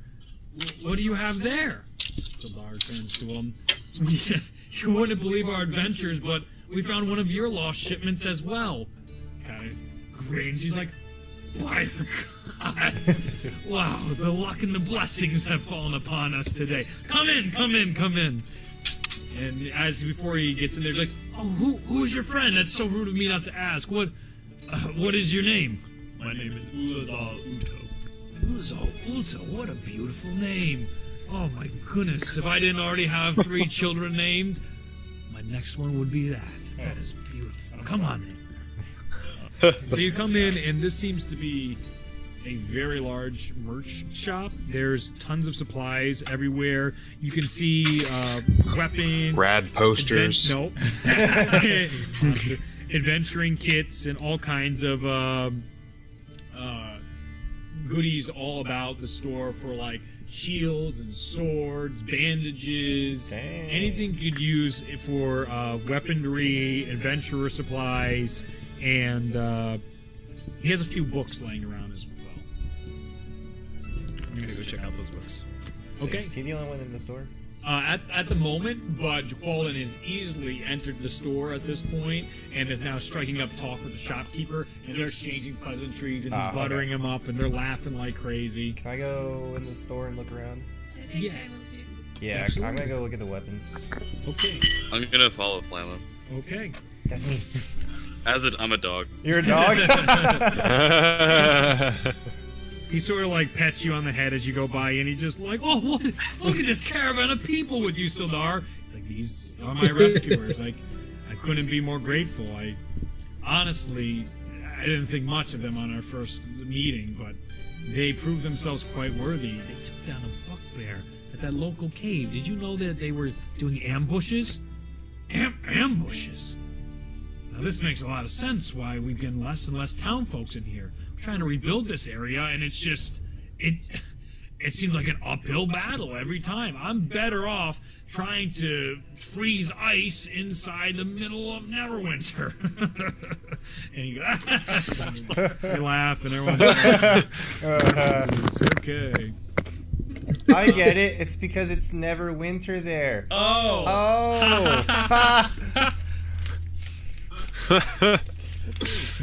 Do any of the books that I'm looking at pertain to anything about the spider or any of the, the lost mines or anything like that? Roll a history check. Keep hitting me with history checks. Just get a better history. Yeah. Oh, that's not good.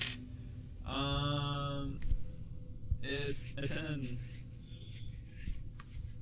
All the books seem pretty poorly written and transcribed. They're pretty old books as well. But one of them kind of catches your eyes as the history of Phandalin. Okay. And it looks like it's got a lot of pages stuffed in it. It's been sealed. It's like got leather bounds on the front and back, but like the edge of the book itself, the spine, has got like threading through it to keep it together. It's kind of been updated, but stained and beaten up a little bit. It's a very small selection. There's about 4 or 5 books on all the shelves. Okay. I'm gonna take the history of Phandalin. Okay. And I'm gonna walk up to the shopkeep and ask him how much it is. Oh, that'll be 2 copper. 2 copper? Alright, I'll go with this copper. And I'll That's take a book. cheap book. Can I see if there's any cool weapons that might be of interest? Yeah, sure. Alright, cool. You look at the back wall, and there's a bunch of great swords, really well made. You see a couple other fighting styles. You see a Morning Star in there. You see a couple daggers that have been edged really well and designed with like this wave kind of folding of the metal material. You see a couple shields. Nothing really jumps out on your eyes. You do see a bucket full of arrows, and there's tons and tons of arrows lined up there. And there is about rounding out all that type of stuff. Nothing too crazy jumps out to you. Just really well-made weaponry. Okay. Can I ask the shopkeeper if there's any other swords lying around? Sure. Okay. Go ahead and ask. Yeah, In character. do you have any other swords laying around, or just what's out here? It's mostly out here. We have a few that we're still folding and forging at the moment, but what do you have in mind? I'm just looking for something a little better than what I have now. Oh, what do you have? Let me see the blade. I'll just show him the blade. All right, you want to describe it for me? It's just a standard longsword right now. Nothing okay. crazy. He looks it up. He checks the balance on the sword a bit. Not bad. Not a bad piece of weaponry. The craftsmanship could use some work. He hands it back to you in a very nice manner.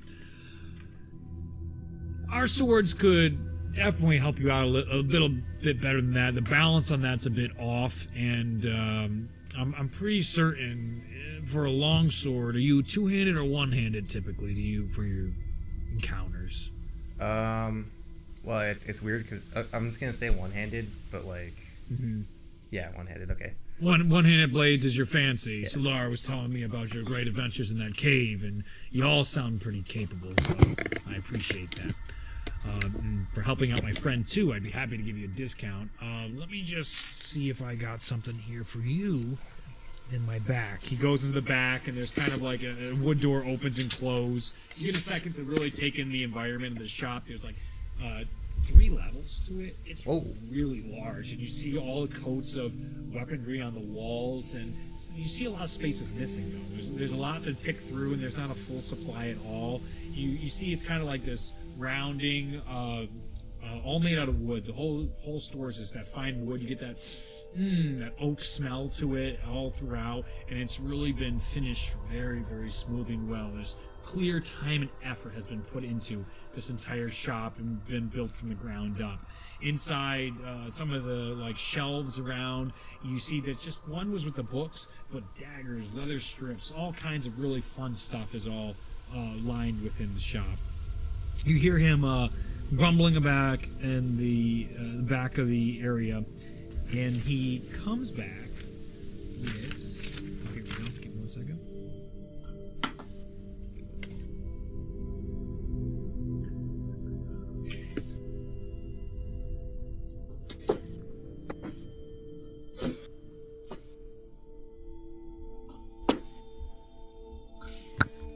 He comes back with 2 weapons in hands. The first being a rapier that has this beautiful quality to it, in the sense that the design on the sword itself is of almost like flames and fire, all the way how it curves in, and like one side of the blade is like black, the other side is just this beautiful silver, and the handle itself is all bound in leather, and it's got the cross guard and everything to it.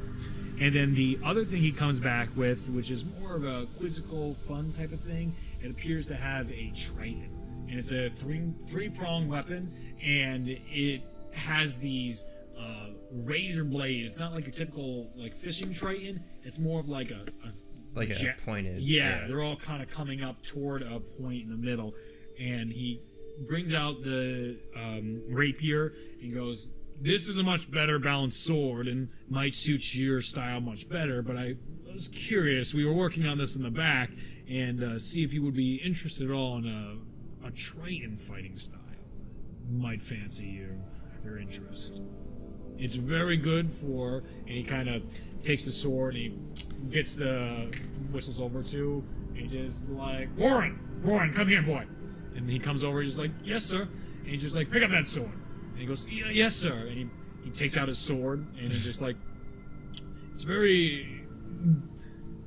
I'll show you. And as he's like, boy, stab at me. He's just like, sir? He's like, boy, I said stab at me. He's like, okay. And he goes and takes a very weak-ass lunge at him. And with the Triton, he lifts out, and the sword actually gets caught beside the prongs, and he flips it, and it comes right out of his hands. He goes like that, and then he puts it up to the kid's neck, and he's like, and he takes it away. He's like, thank you, Warren, that's enough. He's just like, yes, sir! He doesn't cry, he just not everyone cries in my world. And he hands it back, and just, possibly for someone of finesse, I was something like this, but if you're not interested, that's fine. Here's the rapier. You can test that out as well. How much do these cost? The rapier is 25 gold pieces, and the Triton is 15 gold pieces. I can't afford the rapier. I can tell you that much. Takes it back like very slowly, but like the death grip is just clearly something he's been working on really hard. That's a shame. But I'd be interested in testing out the trident and see if it's anything to my liking. Okay. So would you like to buy that for 5 gold pieces? Or 15, I said, right? You said 5. No. No, I'm pretty sure I said 15. Can I try to barter with him and sort of like bribe for a better price? Yeah, do a persuasion check. Heck yeah, dude. Say something too. Wait, what are you gonna say first though? I just rolled a 20. Whatever you think it's worth 2 copper. Whatever you were gonna say. Whatever you were gonna say. Would have helped with advantage or whatnot, but since you got a 20 on your first roll, he looks at you. 8 gold pieces. Take it. Done. Alright, best haggling. So I'll just Give me the 8 gold pieces. the 8 Make sure to gold. take that out of your inventory. You got it. Whatever that's worth. And you. While all this is happening, does this shop sell any like herbalism kits or herbs?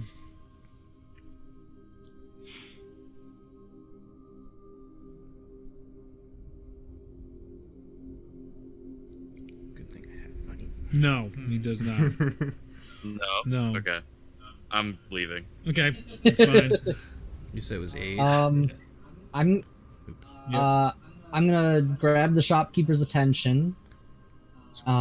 Excuse me, do you happen to have any anything greater than just a simple short bow in terms of ranged weapons? A grin comes to his face. He's like, "Oh, of course!" And he looks over to the wall, and then all of a sudden, like that, it fades from him, and you see him just.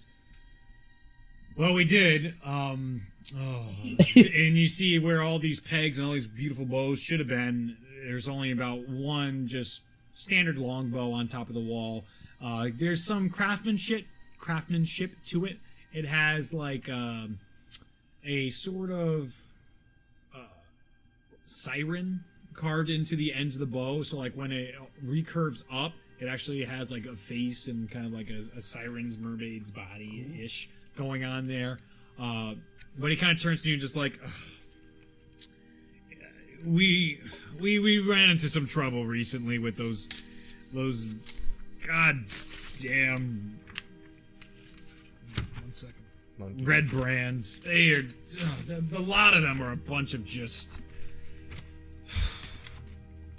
roughhousing morons, to be frank with you, and they made off with most of my bows the other day. I can't. Who are these? The red brands. There's this group of really ruffians that go around causing trouble throughout all the city. It's been an absolute hassle. I can't express to you what a awful pain it's been. Sildar was supposed to help us out on this mission, and these supplies he's given me. Hopefully, some of the townspeople can help take a stand against these bullies. They're absolutely ruining this wonderful town. Do I hear this? Yeah, you're within earshot. Chiqualden is looking through the books too at this point. How much for this bow? Oh, that bow. Let me go check my. I forgot the word for ledger. Let me go check my ledger real quick. He flips to the back of it, past the transactions to where everything is for that bow.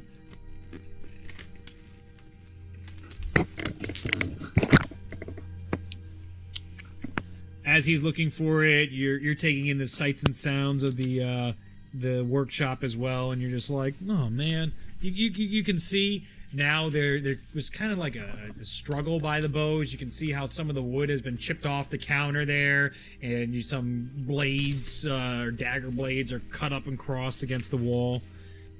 And longbow. He turns to you.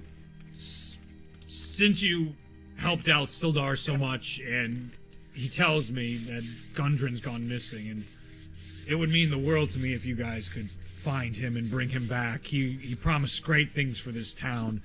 I'd be happy to sell it to you for 38 gold pieces.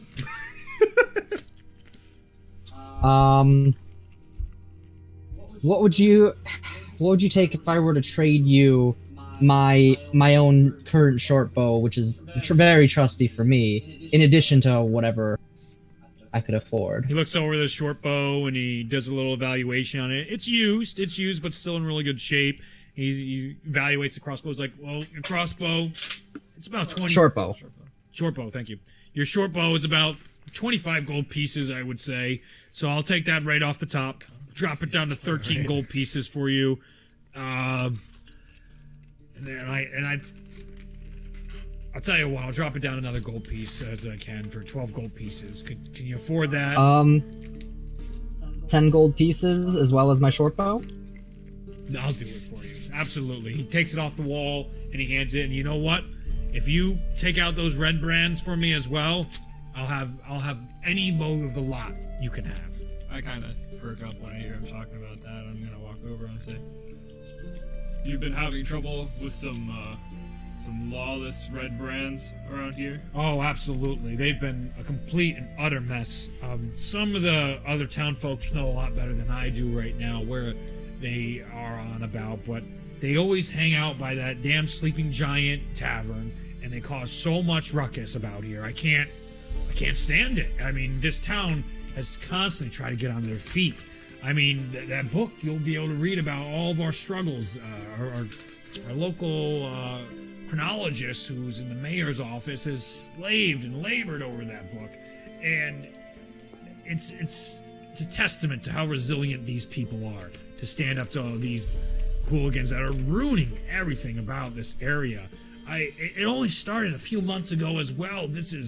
It's really been daunting on all of us because we're barely able to... Now, welcome back to the halfway point, or actually this should be the end because I catch up at the halfway, so this should be the end.